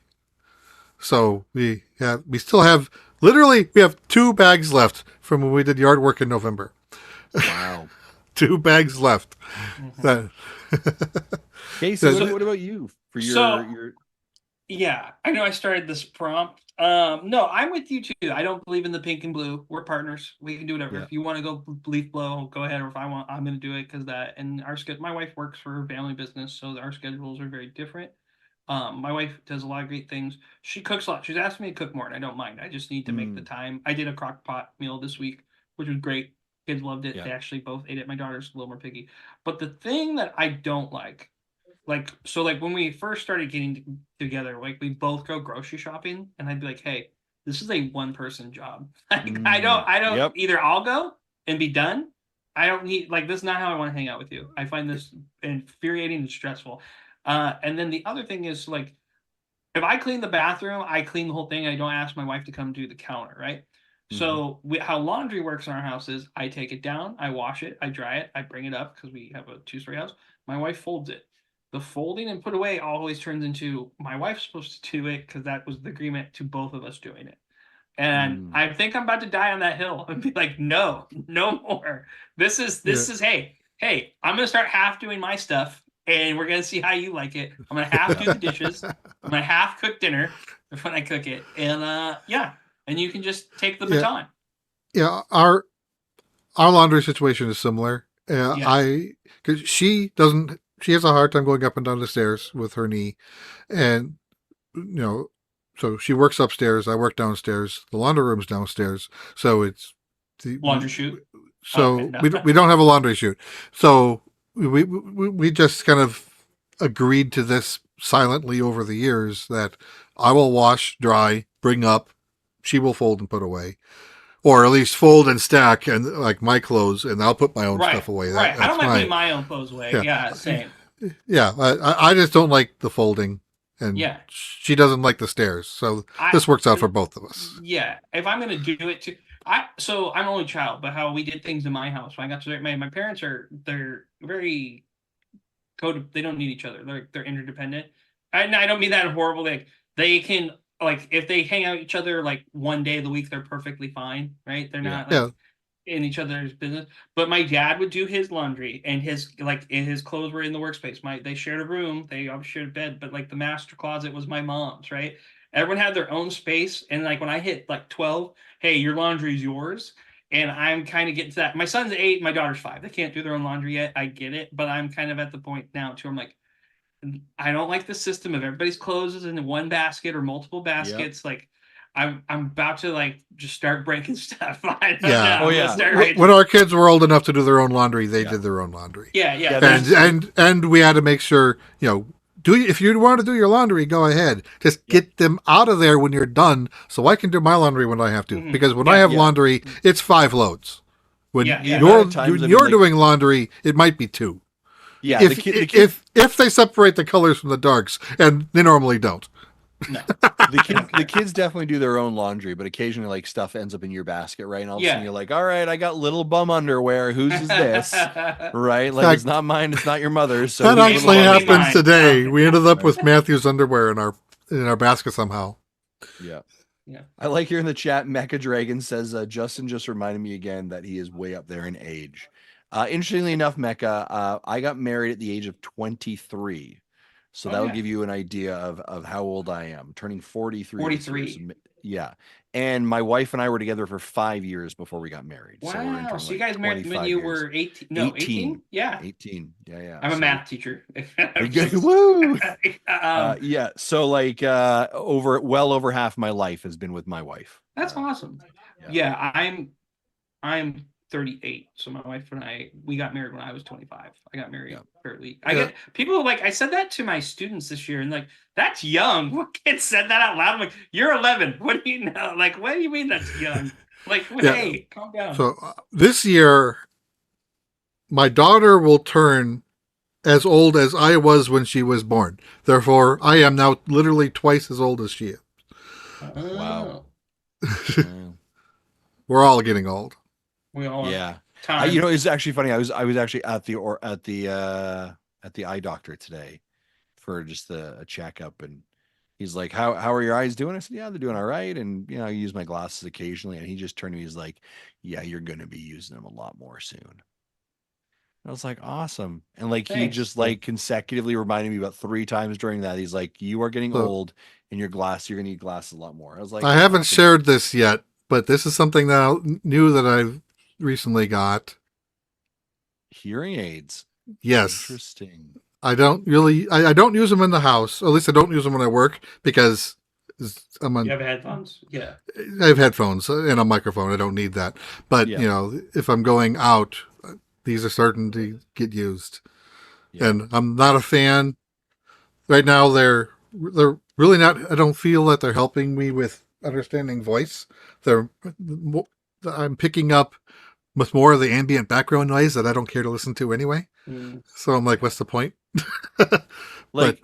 I'm of an age now where like what excites me is a night in with pajama pants and like Netflix and going to bed at a reasonable hour, like 10:30. That to me is like, man, I'm excited for that kind of day. I've liked doing that since I was 16. So I'm an old man for my life.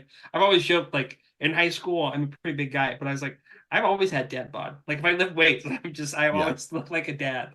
That's a great night to me.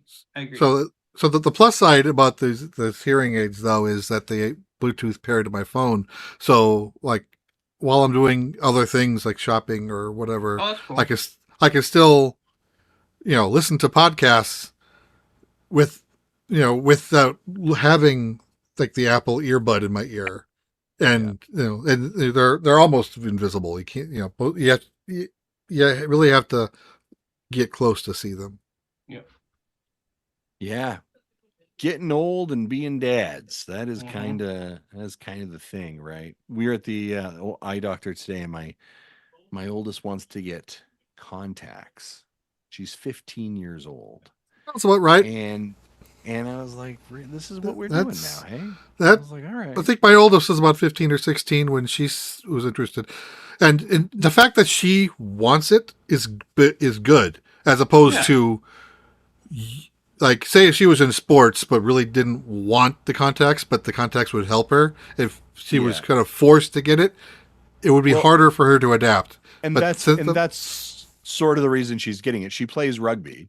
And so you can't be wearing your glasses while playing rugby. Yeah. So the fact that she's mentally okay with it, making that statement, it'll make things easier for her to get used to it. Like, whereas I can't even put eye drops in my eye without hurting myself. So I can't do contacts.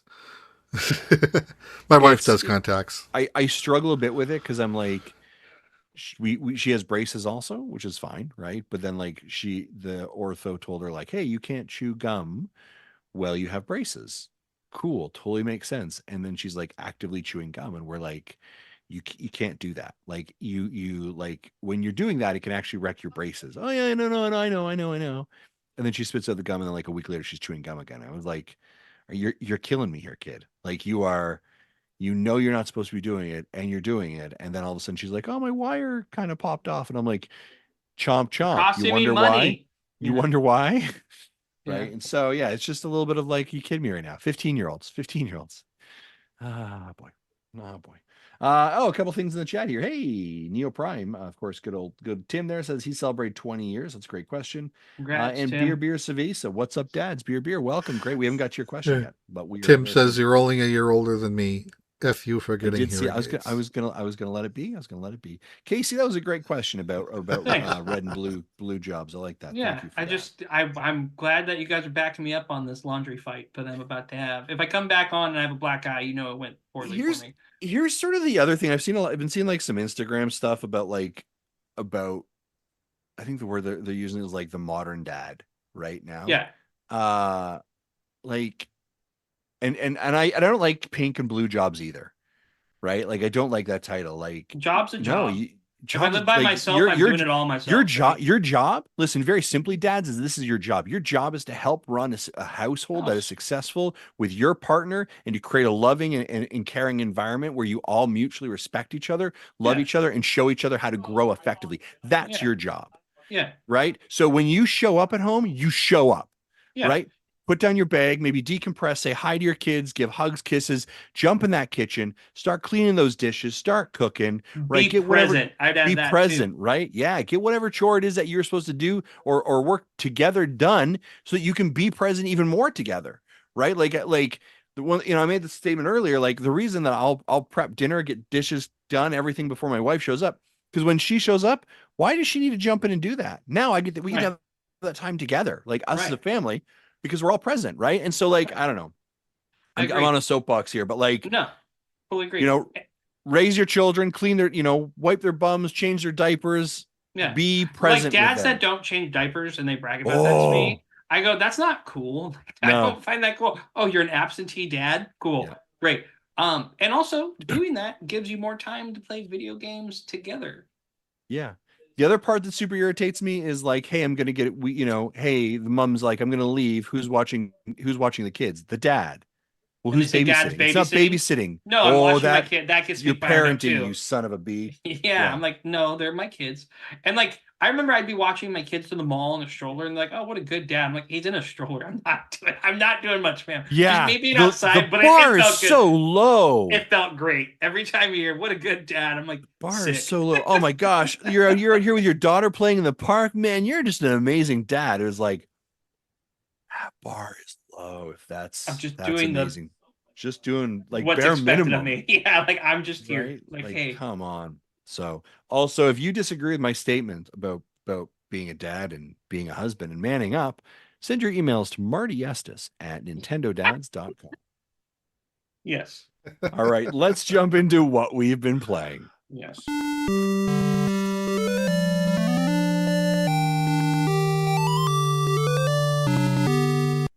Casey, I love it anytime our guests start putting stuff in the document, and the first word I have here is hate. This is wonderful. Tell me, Casey, what games you've been playing? What have you been hating and what you've been loving? So I don't. Okay, this is very complicated. I hate beat a game, and this is a term I'm gonna bring to your show. I'm a big Fire Emblem fan. I played many of the Fire Emblem entries. Fire Emblem Engage came out. I know Tim really loved it. Three Houses is one of my favorite games. I love Three Houses. Three Houses is my favorite Fire Emblem. I love that in Awakening, right? I like how you can change the units. People get mad about the 30 days. I kind of like that time frame. You can really, the weapon triangle's gone, but it's kind of different. You can build character. They did a really good job with new things, and the story is really compelling in the character stories. What I don't like about Engage is I played the Fire Emblem phone game for years. Sometime I had it downloaded. I finally just deleted it. I'm like, no, I'm getting off this thing. I never paid money for it or anything, but I spent a lot of time on it. The Fire Emblem Engage game uses DLC like they do the phone game, so you can get lords. And to me, the whole thing is like an homage to the history of Fire Emblem, the lords from all the past through a games, gacha system, right? It's totally a gacha system, and you use the ring. You have to polish the ring, or the lord's not happy, and they don't project. So anyway, and it's like traditional old Fire Emblem, and the art's really great, and it's a Fire Emblem. I don't like it when like a general is an axe general and I need a sword general. I like the general to have like a couple weapons, right? So as I played this game, the more I played, I'm like, I don't care about the story. I don't do this. I just was like, I'm gonna advance my troops and go through this as fast as I can because I wanted to see the end of it because I beat Fire Emblems. I love to beat them, right? I'm not gonna quit it because it's not a bad game, but I hated playing it every second. I'm like, I don't care about this because for me, the relationship in Fire Emblem is like it's cool, the lords, whatever, but there's lords within the game, and it's not really about the supporting cast following the one lord. And I think that the cat, it's just like they're very anime tropey, and tropes are great. People like tropes. Tropes exist because they're well received, and some better than others. But like I ended up, I'm like, oh, this is the lord of this region, so I'm going to use him because he's a lord, so he'll have better stat growth, right? Like I looked at it as that, and it made me not care about like their retainers, right? And in the old game, retainers were good. You could meet a sword fighter, right? Or if have either of you played a Fire Emblem? No. Have either of us played Fire Emblem? Yeah. I played the one on the 3DS a long time ago Awakening? and quickly recognized this is not a franchise for me. Okay. Yeah, I played whatever came with the ambassador certificate. Whatever GBA game that they included, I played but the one with the Lynn, the girl with the green I don't. actor.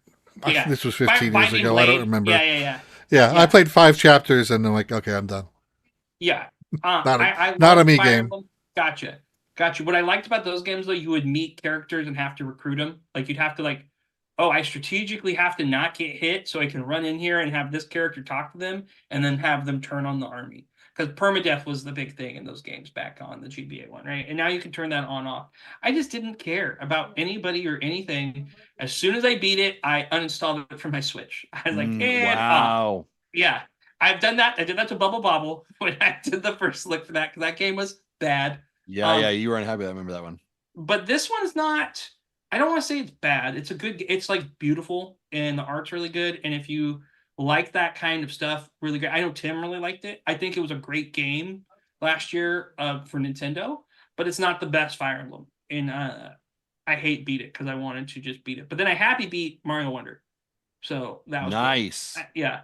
I'm just checking things off the box in my house. And then some Tears of the Kingdom. My wife and I play that like together, which is nice family bonding time. My kids watch. We play for like 2-3 hours. The other day I fell asleep and I came out. My wife was still playing. I was like, it's 10. It's like, hey, it's way past your bedtime. She's like, I have a problem. So that's been it in my house. Just a lot of that. And then Baldur's Gate, which is amazing. That's awesome. What about you? I have been playing not a lot actually, but I have been playing Another Code Recollection, which came out to the Nintendo Switch last week, and I had played the demo. Puzzle game, right? Yeah, I played the demo of it during Christmas or the holiday break, and I played the first chapter, and I kind of really enjoyed the first chapter, and I thought, yeah, this is pretty good. I'm interested. I don't like it very much anymore. Yeah, like the voice acting is good. The puzzles are compelling. I just feel like I feel like at times I'm fighting against the game. Is it kind of like point and clicky? Is point and clicky at times, for sure. I also find like the character moves very slowly.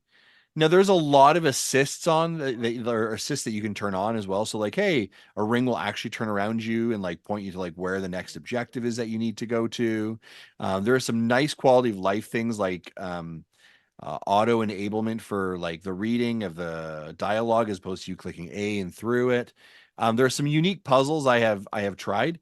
So I just don't know if I'm just not in the mood for it or like but I feel it sometimes I'm just forcing myself to play it, and I'm like, am I really enjoying this?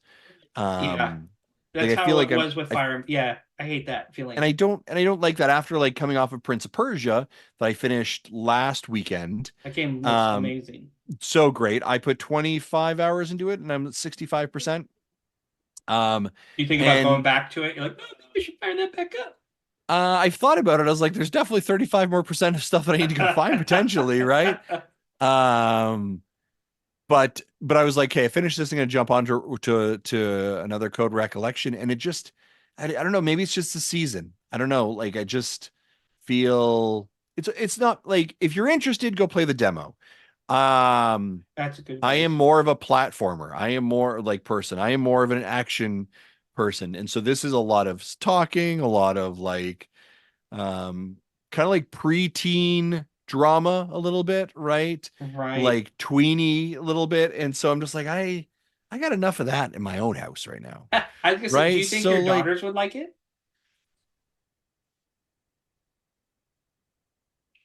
I Not don't again the red blue thing, but sometimes there is a market for men and women, right? And like yeah, maybe. no, yeah, no, it's a great question. And so I think of my daughters.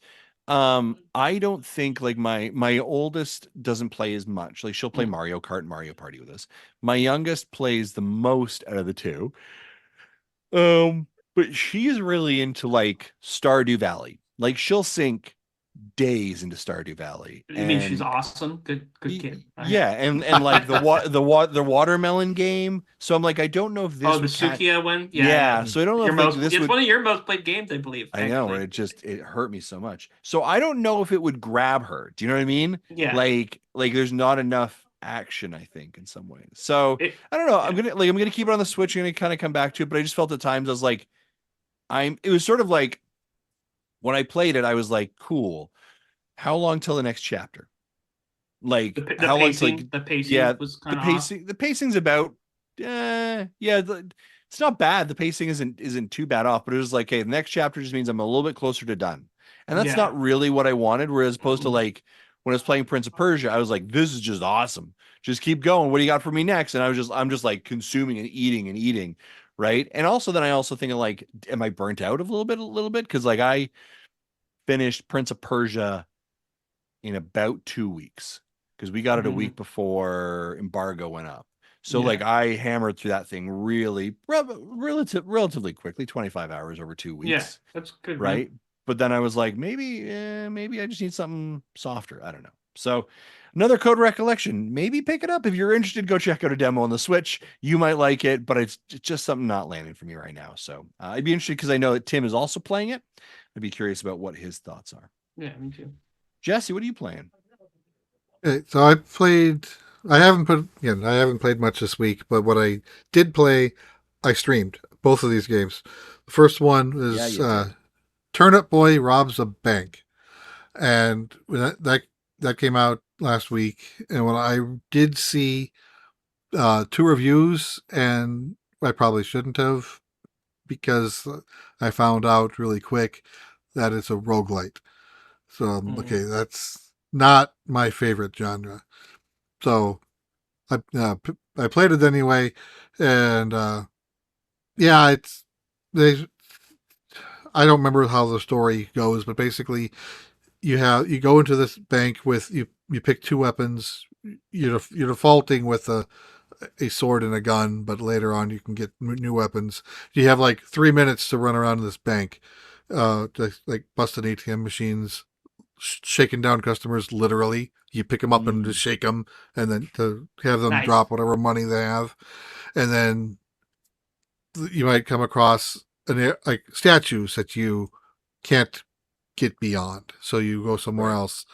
So you have a time limit. Once the time limit goes off, if you haven't left, more enemies show up to hinder you. So you want to get out of there as soon as you can before you get outnumbered. And you do have a finite number of coins you can carry at one time. When you're done, you go back to your headquarters, you use the money to buy upgrades and new tools like a pickaxe to let you smash the statues that were in your way. Once you can smash them, then you can go beyond it and see what's on the other side of that wall. You can buy uh, like or communication jammers that will increase your time from 3 minutes to 4 minutes. You can buy upgrades to increase your maximum coins you can carry on a trip. So it's basically the game loop is go in, get money, buy upgrades, go in, get more money.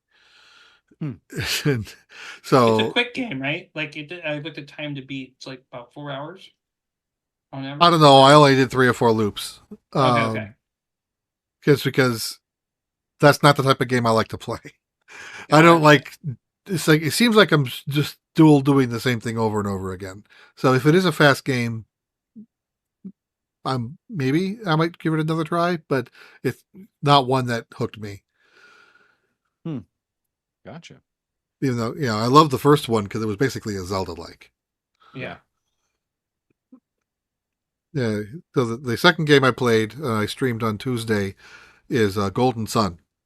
Yeah, that was the big advanced announcement, which people loved and were clamoring for. Yeah. That's on my and backlog. So a lot of people are asking me, does it still hold up? I'm like, well, I don't know if it ever held up. This is the first time I'm playing it. Okay.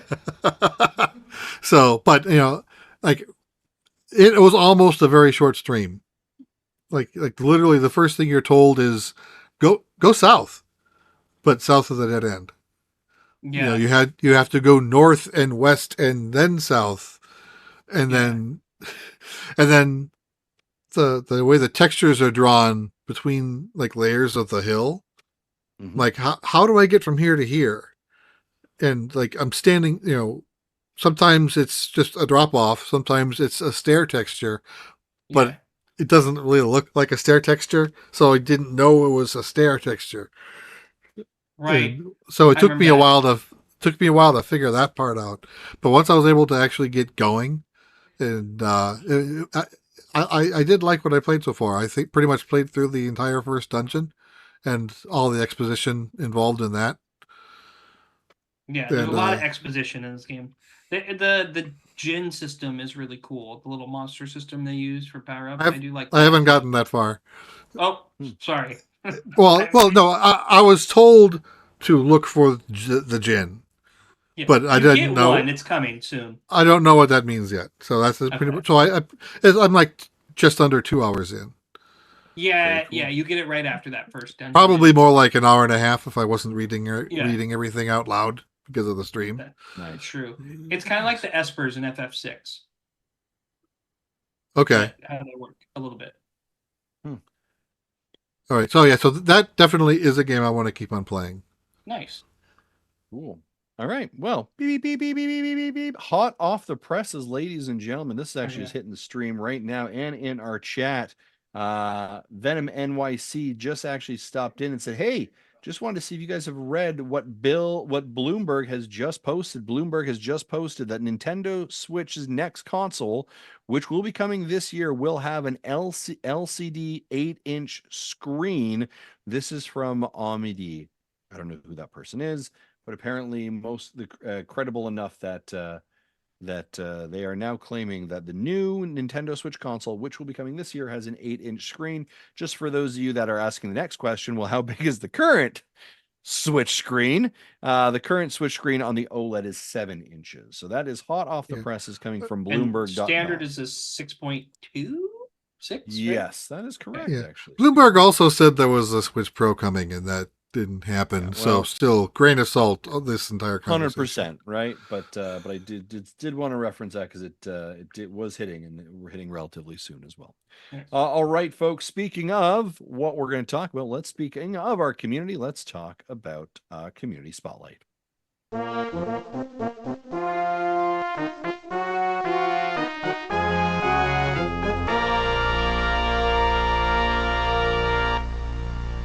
And our community spotlight today is from, all our amazing folks over at patreon.com who have access to our Discord and who email us directly. Let's start off with the first question. Our first email comes from Simon. Hey guys, I have a game recommendation. If you haven't played it already, it's called The Pedestrian, and I just finished it. It's a great puzzle game and looks amazing. I think that this would be great for Jesse. Jesse, have you heard of The Pedestrian? I haven't until this email. I did look into it. It came out last week. We pull it up. Can we pull up like a trailer and look at it together? That'd be fun, right? Yeah. I could share screen it and we could put it on. I could do that right now. Yeah, I'm pulling that up as well. The Pedestrian. Yep. There is a demo. I did download the demo, but I haven't had a chance to play it. It's on sale for $15 instead of $20. So yeah, let's see this trailer. All right, you're gonna watch Nintendo Dad Magic live, folks. Live. He's gonna do it live. Trying to figure out how to do this. I haven't done it in a while. Let's screen share that one. Sharing audio. See, Let's calculator. I'm glad crap. you didn't have any bad naughty tabs up. Okay, you're good. Right? No, they're seeing the notes. Oh, crap. Oh, I am showing the wrong screen. Actually, yeah, good now.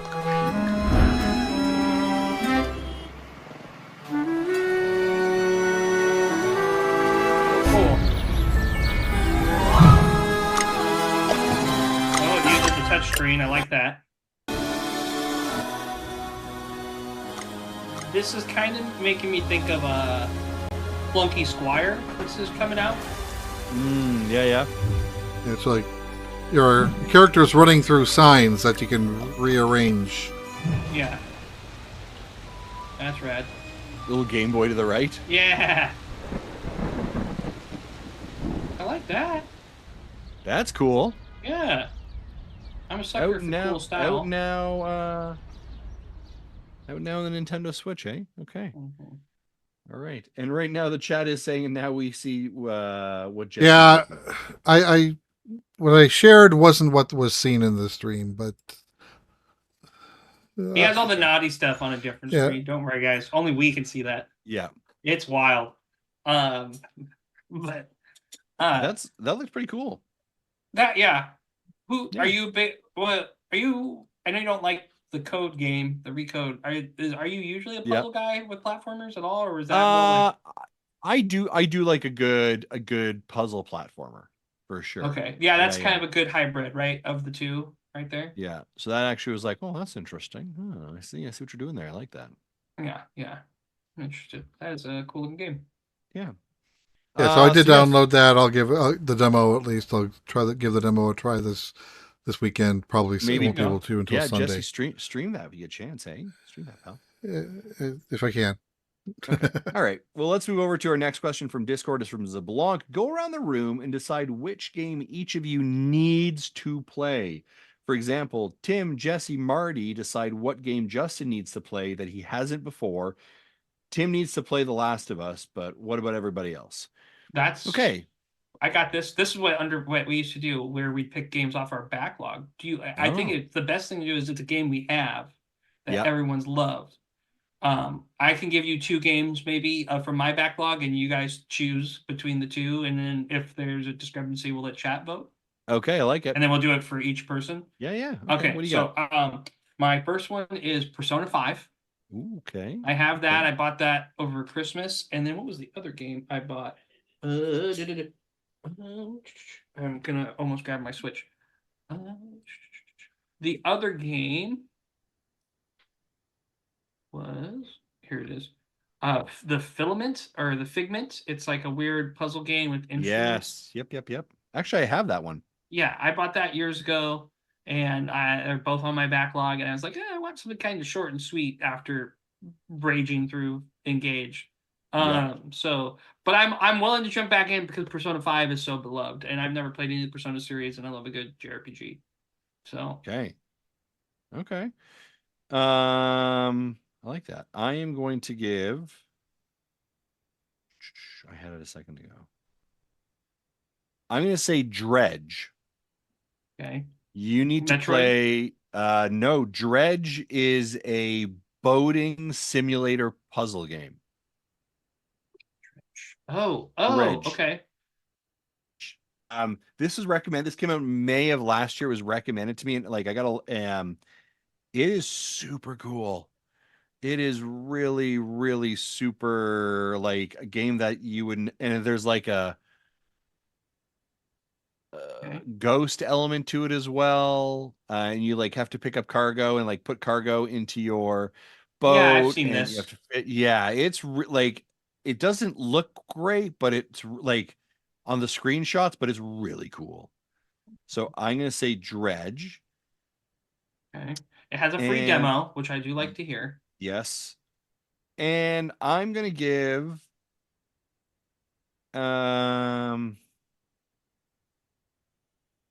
Jesse, you have to play Cocoon. Okay.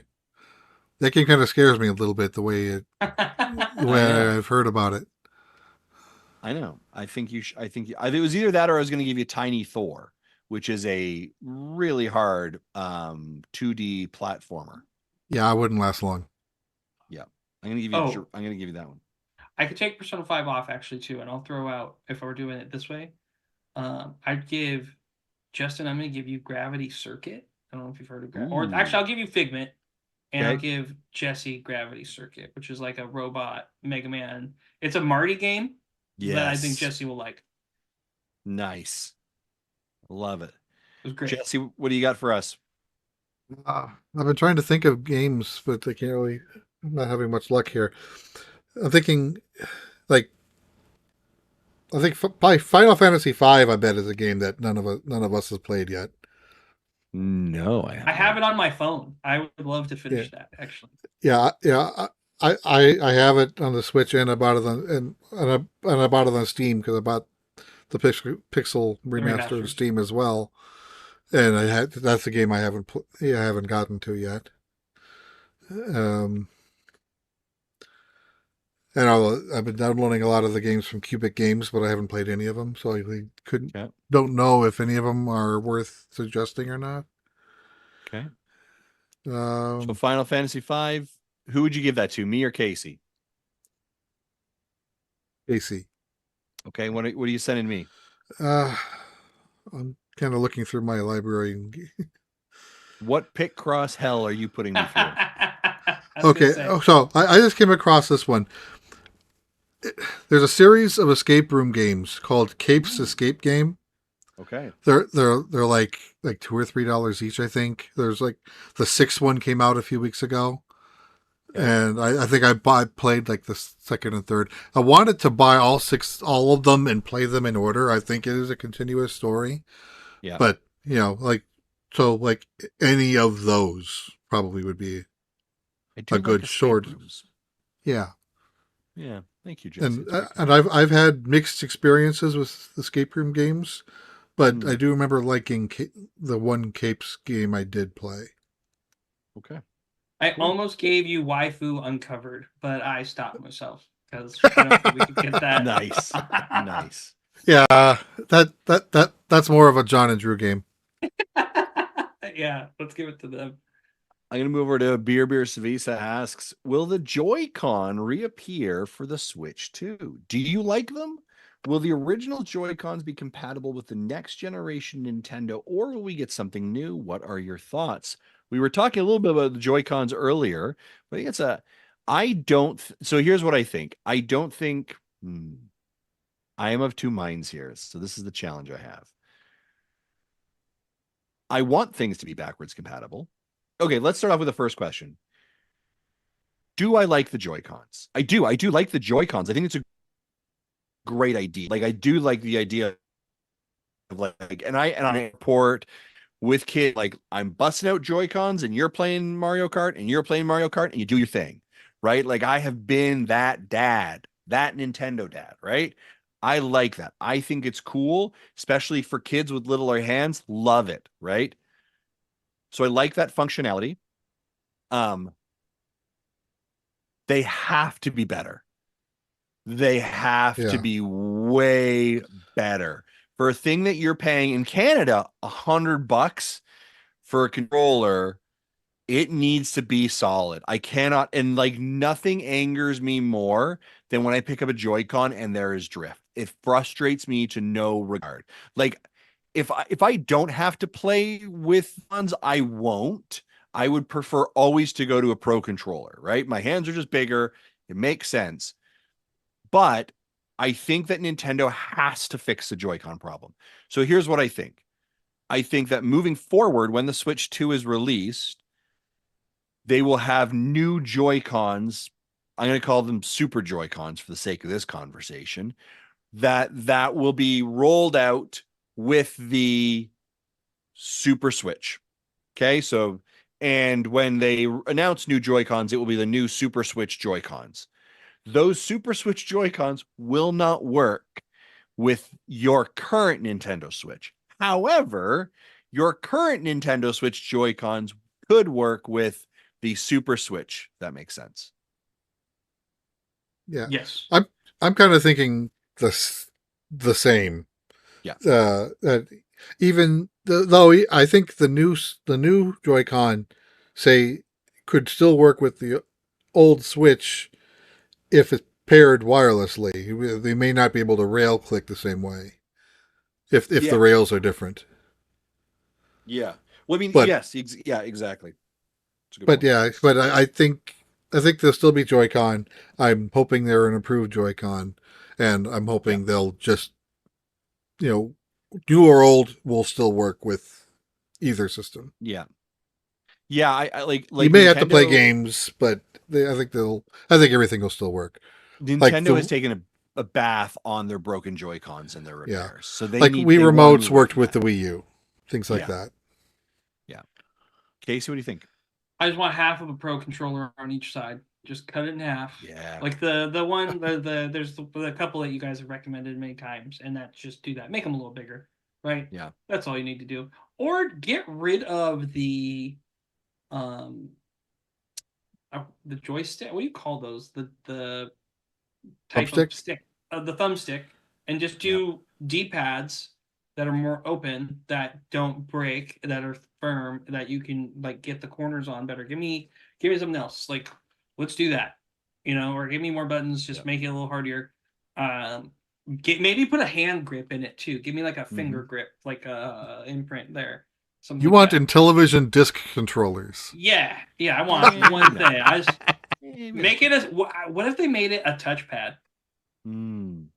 Interesting. Just on the side, so like that's the touchpad. Your thumb. It's just a square. It's like a LCD. I don't know if I like that idea. But yeah, but I think that using the Hall Effect joysticks instead of whatever rubbing joystick they have now, I think to improve it. Yeah, they desperately need to walk away from. I'm confident they will fix it. Like they know it's a smear on them. They're like, all right, we're gonna make this right because we know it's kind of cool. Yeah, but we gotta make it good. Yeah, and I love the fact that you can personalize your Switch, right? Make it look different with different colors and like that ability to change. Like there's so much that you could do with those controllers. Yeah. If there's a function that they drop, because then I would say ditch the IR part of the controller, because that's like currently used in 4 games total. Sure. Out of 8,000 games on the Switch, it's a feature that isn't necessary. Yeah, that's fair. Our next question comes from Frosticles, and I love this because I think it kind of connects to our earlier dad conversation there. For the last couple of years, since my wife went back to work, I cook 5 nights a week because my wife works around my job. Any advice on how to get your kids to eat something that isn't deep fried? I'm not a great cook, and I've never had to be, but I've learned and branched out to give them healthy variety. Curry, soup, pastas, and dishes, and not just fries all the time. But they say they hate everything I make, and I'm at my wit's end. Should I just give up and give them the crap to eat because I don't know what else to try? Ooh, Frosticles. Man, that's a tough question. Yeah, this reminded me of a story when our youngest was like in 3rd grade. There was a day, I think it was my wife made the dinner. She does most of the nights, and Kim just wouldn't eat it. And we're like, okay, you're not gonna, you will get this in the morning for breakfast then, if you don't eat it now. And so the next morning we gave her the same plate and she still wouldn't eat it. So she goes to school. The last thing she ate was lunch the previous day. And midway through, she ends up passing out, goes to the nurse's office, and we get a call. And the nurse is like, well, sometimes you just got to eat, let them eat what they want to eat. And I'm like, no, they will eat what I make them. Yeah. This is such a tough question. So, Frostles, you may have tried a couple things that I'm going to suggest already, right? So I apologize. I don't know for sure your situation. I also don't know how old your kids are. So there's a couple of variables there, right? One of the things I think of is like asking them like, what is it that they would like? Yeah. Right. Like, hey, you can't have deep fry, but like, what is it that what else do you like that we could cook together? So making cooking a joint solution, right? Yeah, get them in there too. Yeah. That's a big thing. And maybe it's not like we're like removing all the fried foods, but how do we reduce the fried foods gradually over time? So a great example that I would sort of think of is like tacos are fun, right? Or make your own burritos, right? So it's like, okay, so we've got our fried beef, we've got some rice. By the way, here's our veggies because it's cut tomatoes, it's cut cucumbers, it's cut lettuce, right? And you get to build your own. And maybe we've deep fried or oven baked some tater tots, right? Yeah. So you're sort of like you're kind of like you're transitioning a little bit, right? Yeah. But you're also like you're injecting vegetables and like, hey, your job is you get to build your taco together, right? So I think like that would be one of the ways that I would start to think about it. But I do think like maybe meal plan with them and be like, okay, so kids, what is it that what interests you? What will you eat? But by the way, you can't have fried food every day, right? You can maybe have it one day out of the 5. We can have this fried thing, Yeah. but help me design what are the other ones. And so I think that'd be something to do. The other thing that I think is sort of, and this, I promise you, this is not a shill for another product from us. Hello Fresh products, I think, are actually kind of They have neat. some good recipes every once in a Yeah, while. some Like good there's some that I still use. Yeah, some good Yeah. recipes. So that might change up sort of the meal. It might like try something differently, and you can have the kids maybe pick a menu item up or pick like what they want to cook with you. I think getting them in the kitchen is super critical and get them to be part of that. I will also say like do not give up on this. And I know like you're Yeah. like I'm at my wit's end. Totally hear you, but like Been there. been there. You're doing the good dad thing, which is like the easy answer could definitely be just have your French fries and we're good. But like I'm gonna make a statement. I'm gonna like share with you a little bit. I have a friend whose parents sort of did the same thing, which was, hey, they only ever wanted to eat like grilled cheese sandwiches, hot dogs, and French fries. And so the parents were like, well, we're not gonna force them to eat vegetables. We're not gonna force them to do this. And this gentleman is now like 40 years old and won't eat vegetables and has like French fries and chicken strips and like is not experiencing all the other amazing culinary tastes and flavors that are out there because no one sort of pushed him. Our job as parents are to navigate our children through this, Yeah. right? And listen, I'm okay if you don't like something, right? And I've heard this the courtesy bite, right? You got to have a courtesy bite. Man, I just discovered I don't like broccoli.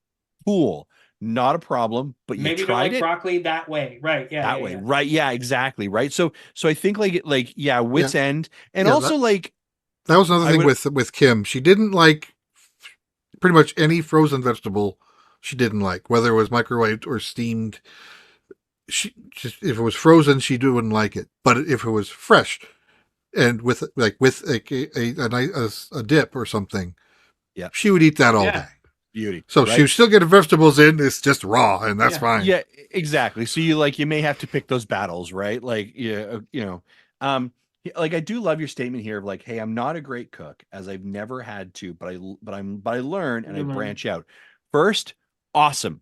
Yeah. You're learning, right? Like that's a valuable skill. That is also like showing to your kids, hey, I'm not good at this, but I'm growing in this. And that's worth something there to like show up as a parent and say like this is what I'm gonna need to do. And so by the way, hey, I need your help. What do you guys think? Like how do we engage them? So I think that again, I don't know if that helps Frosticles. Please let me know if any of this helps at all. So if you do go the HelloFresh route, you will get good with knife skills really quick. Yep. Because there's a lot of chopping involved. Yeah, for sure. But like, yeah, ask them to choose stuff. Ask them to inject other things. What are things that they can get together to build? So if your kids are old enough, have them help with the chopping with your supervision. If they're 4, no, don't do that. Yeah. But 12, maybe, sure. Yeah. And it may not be like a full like removing fried food. It's just reduction, right? It's reducing what's currently there. Because I think people are like, oh, we're just going cold turkey, none of it. No, it's just like, hey, as opposed to 5 days a week, you're gonna have it like maybe 1 day a week, and we're gonna introduce something else. Let them have fun with their food. And you say deep fry, I think literally deep fry with an oil vat. Even if you do the similar foods but oven baked, Yep. way better off. Still not great, but still Better than you were. It is less unhealthy. Right. The hydrogenated oils are way worse than them getting French fries, which have starch. Right? Like potatoes aren't a bad thing. Like you could do a baked potato bar, the same like concept you were talking about where they're building it. I think that's really fun getting your kids involved. And I think the big thing, my daughter's fairly picky. My son's a really good eater. My wife was a food writer for a long time. We're big about food. Yeah. When you're talking about your friend, adults that are picky like that, I can't stand. I'm sure he's a lovely person. I would be like, we can't hang out. Like if you're only eating a grilled cheese or enough the kids menu in your 40s, you gotta like branch out a little bit, man. There's a whole world of food. Well, so we have the rule: you can try it, and if you don't like it, you don't. Like you said, you don't have to eat it, and you say maybe you don't like it that way. But my daughter will try something, and she finds out she likes it. Like she eats, like she's 5, but she will eat a full steak. Like it's the funniest thing. She's full steak and potatoes, and I think too, like you're talking about, you're getting good in the age. If you're trying to get more vegetables in, and an easy way to do that is a smoothie. Now, know this: smoothies, calorically they have a lot. It's not, they can sometimes be a meal, so you want to give them. Yeah, I was going to say they're often meal replacements, not real replacement. Not your beverage for a meal. Not your beverage. It will satiate a kid. It doesn't satiate a kid, and they get them really full, and then it can be a balance too. But you can load it with spinach. You can put dates in it to sweeten it. You can use cacao powder. You can use protein, and then like fruits. There's tons of smoothie recipes out there, but just make it like, if it's part of the dinner, it's 4 to 6 ounces. It's there. It's like a treat for them. You get really good at making it. Less is more on those, and then like you said, like having a schedule and routine's good, and finding out what you're good at. And then you have to do the research. And then like a crock pot should be your best friend too. Like what's the meat everyone likes? Like every kid loves barbecue sauce. If you got pulled pork or like chicken breast and you put it in barbecue sauce and let it sit for 4 hours, you could make like, they're going to think like pulled pork sliders or something like that. And you give them a fun, there's things you can do. Sauces, they're little. And if they're like 10 or 12, you got to push them a little more, I think. And I also think like kind of go a little bit of where they're going, right? So if they're like, you know what, I love pancakes. Cool. Then we're gonna have breakfast for dinner. Yeah. Right. We're gonna do pancakes, we're gonna do sausages, and we're gonna do scrambled eggs. Cool, right? Yeah. And so sometimes it's just the fact. For dinner.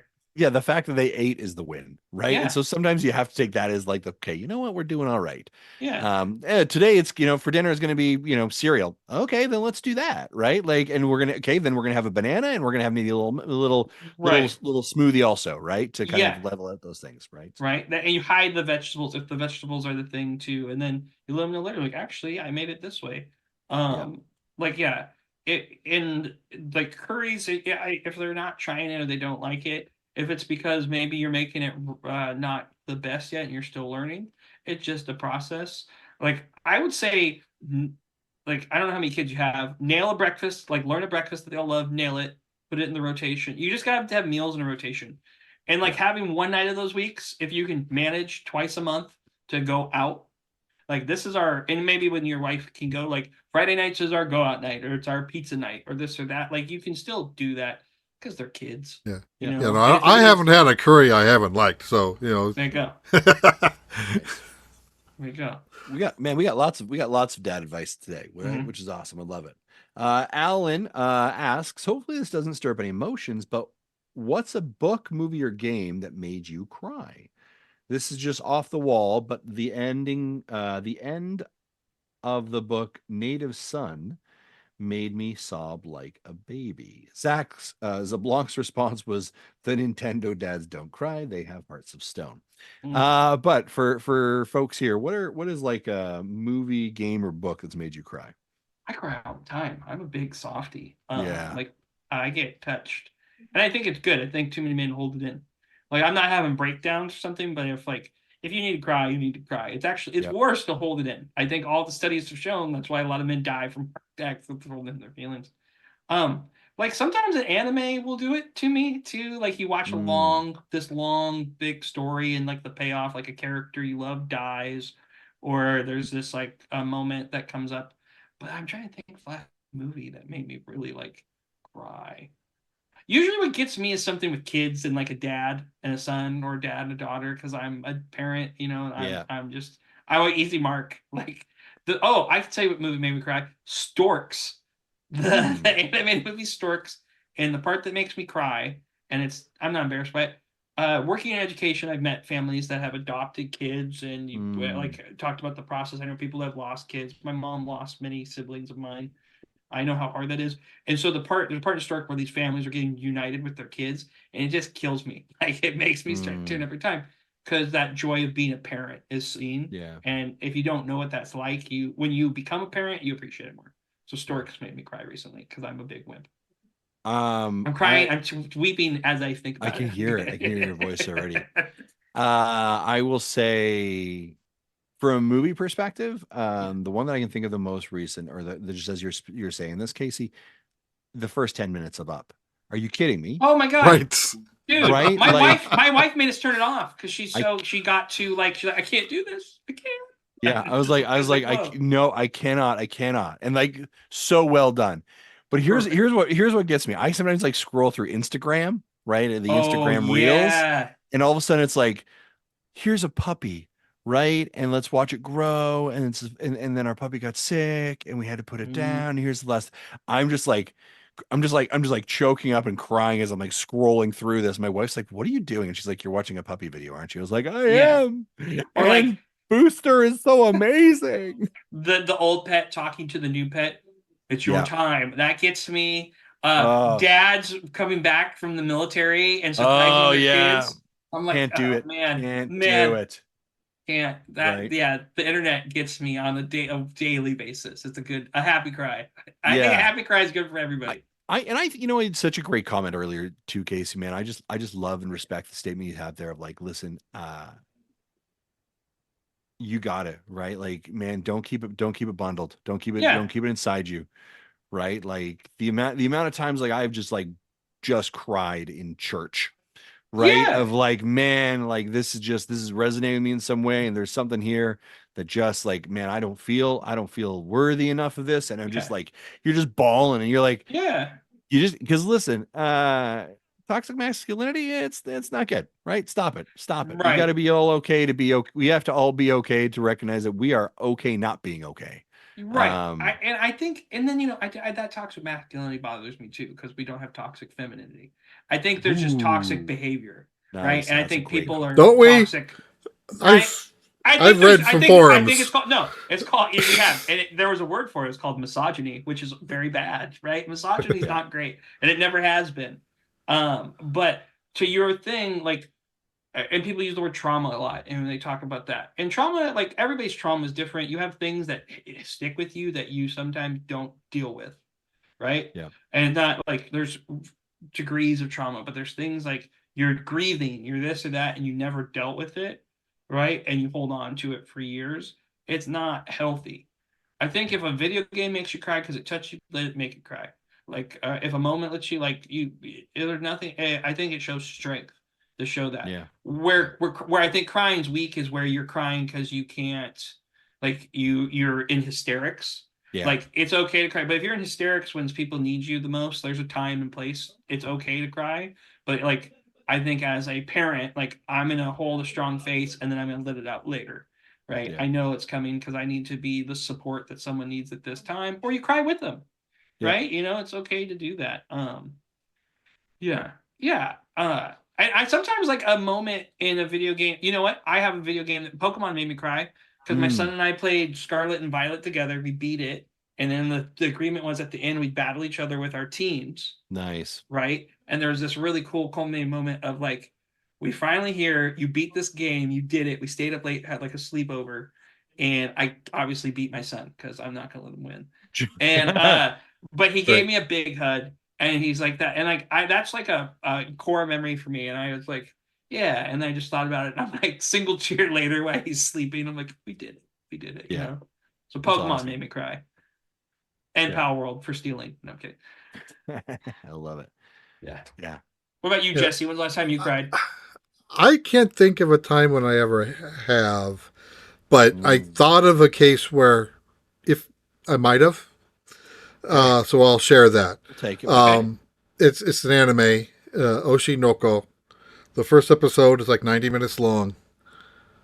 That basically it's about an idol. I think she's 15, who she's ends up getting pregnant with twins, but she keeps it a secret because idols aren't supposed to have relationships in the culture. But so she's able. So they're basically being raised by people from her. Forget the term they use. The agency, the agency. Agency. Okay. So she's still involved, but while she's working, the agencies, people of the agency are babysitting them, and other things happens with the kids as they go along. But the last 5 minutes, this will knock you out. Mm-hmm. I won't spoil what it is in case anyone wants to check it out. Ranking of Kings will make you cry too. That's a new anime. Yeah, I'll check that one out. If you're looking for it, I think it's only available in North America, or at least in the US, from High Dive. So not the best service, but the anime is worth it. Okay. Cool. Awesome. Oshinoko. Yeah. Hopefully that's helped, Alan. And good for you. But crying, I'm glad you cried. That means that book reached you, inspired you.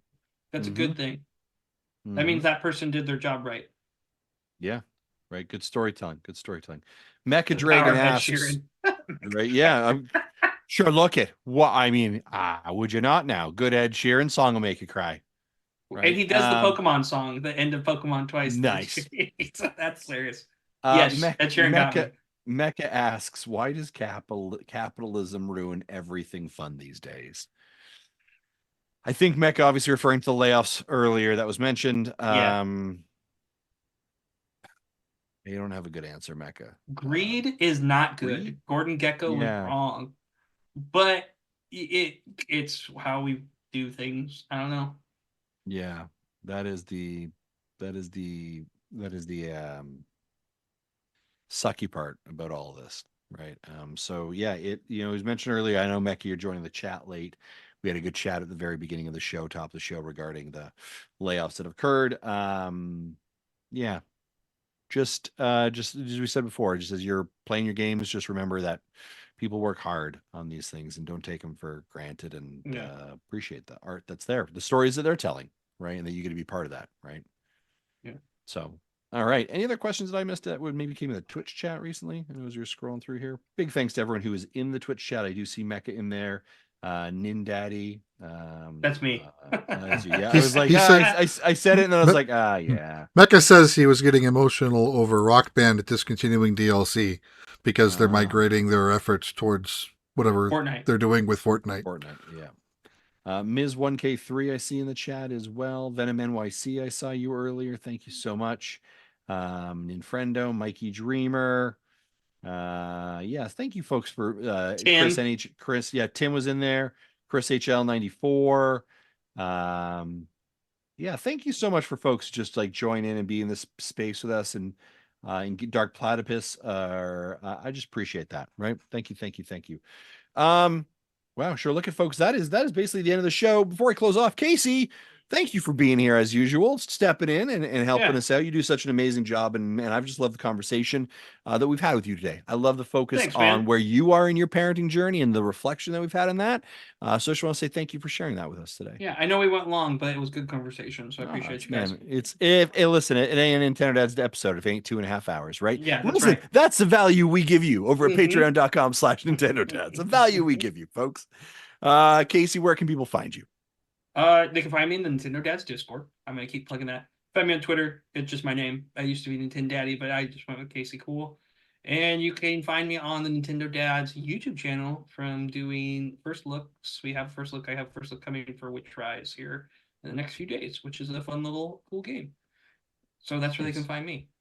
Awesome. Thanks, Casey, for joining us. Yeah. We'll jump into the rigmarole here. First, a huge thank you to our Patreon producers, Dave Ernsberg, Jack Lemira, RJ Kern, and other 90-plus patrons who support us every single month. I greatly appreciate it. Big special thank you to the 18 Twitch subs who are here, and we are now over 1,430 Twitch followers, so thank you for that. And a big shout out to our 7,282 YouTube subscribers. Seriously, man, we thank you for that. We are on our way to 10,000. That would be such a special place as well. Thank you, everyone, wherever you are and however you support us. I appreciate everything you do for us. It cannot be stressed enough how amazing you are to allow us to do what we do and be part of a community that we are so proud of. So thank you. If you're looking for more information on Nintendo Dads, head over to our website. That's www.nintendodads.org. And you're going to find our Spotify podcast feed to all of our Nintendo family of podcasts, such as Dads After Dark, Retro Logic family podcasts, which feature Retro Logic, On Topic Retro, Retro Groove, and Film Logic. Plus, it has all of our latest YouTube videos and tweets, links to our social media, which includes Facebook's, Twitter, Instagram, and coming very soon, the Tickety Talkities, Patreon, and of course our Extra Life page. And of course, we're going to be supporting Extra Life in 2024. Get on board while you can. And of course, if you're looking for Nintendo Dads merch, you can find it there as well. We got stickers, we got shirts, we got all kinds of things. We got bedspreads. If you want our face on your bedspread, we can make that happen. Don't forget, we have some amazing sponsors. That includes Manscaped, and you can use our promo code NINDADS, NINDADS, for 20% off and free shipping over at their site. If you're looking to contact us, you can do it in a lot of ways, but hey, if you want to send us an email, head over to nintendodads@gmail.com, or if you want to send us a voicemail, go to 92925-NDADS. That's 929-256-3237. Big thanks to OC Remix for all the music that you hear throughout our show. And hey, if you're doing us a favor, you're out here listening to our podcast, do us a favor. Download it on your favorite podcast catcher of choice. By the way, that's not going to be Google anymore because it's going away. And give us a 5-star rating, review, or whatever you can. And just put down words, stuff, I like pickles, whatever that is. It helps our show get seen by so many other people. So if you could, that would be great. We'd greatly appreciate it. For myself, Jesse, and for our amazing guest, the Casey Cool, have a fantastic day. Take care. Bye-bye.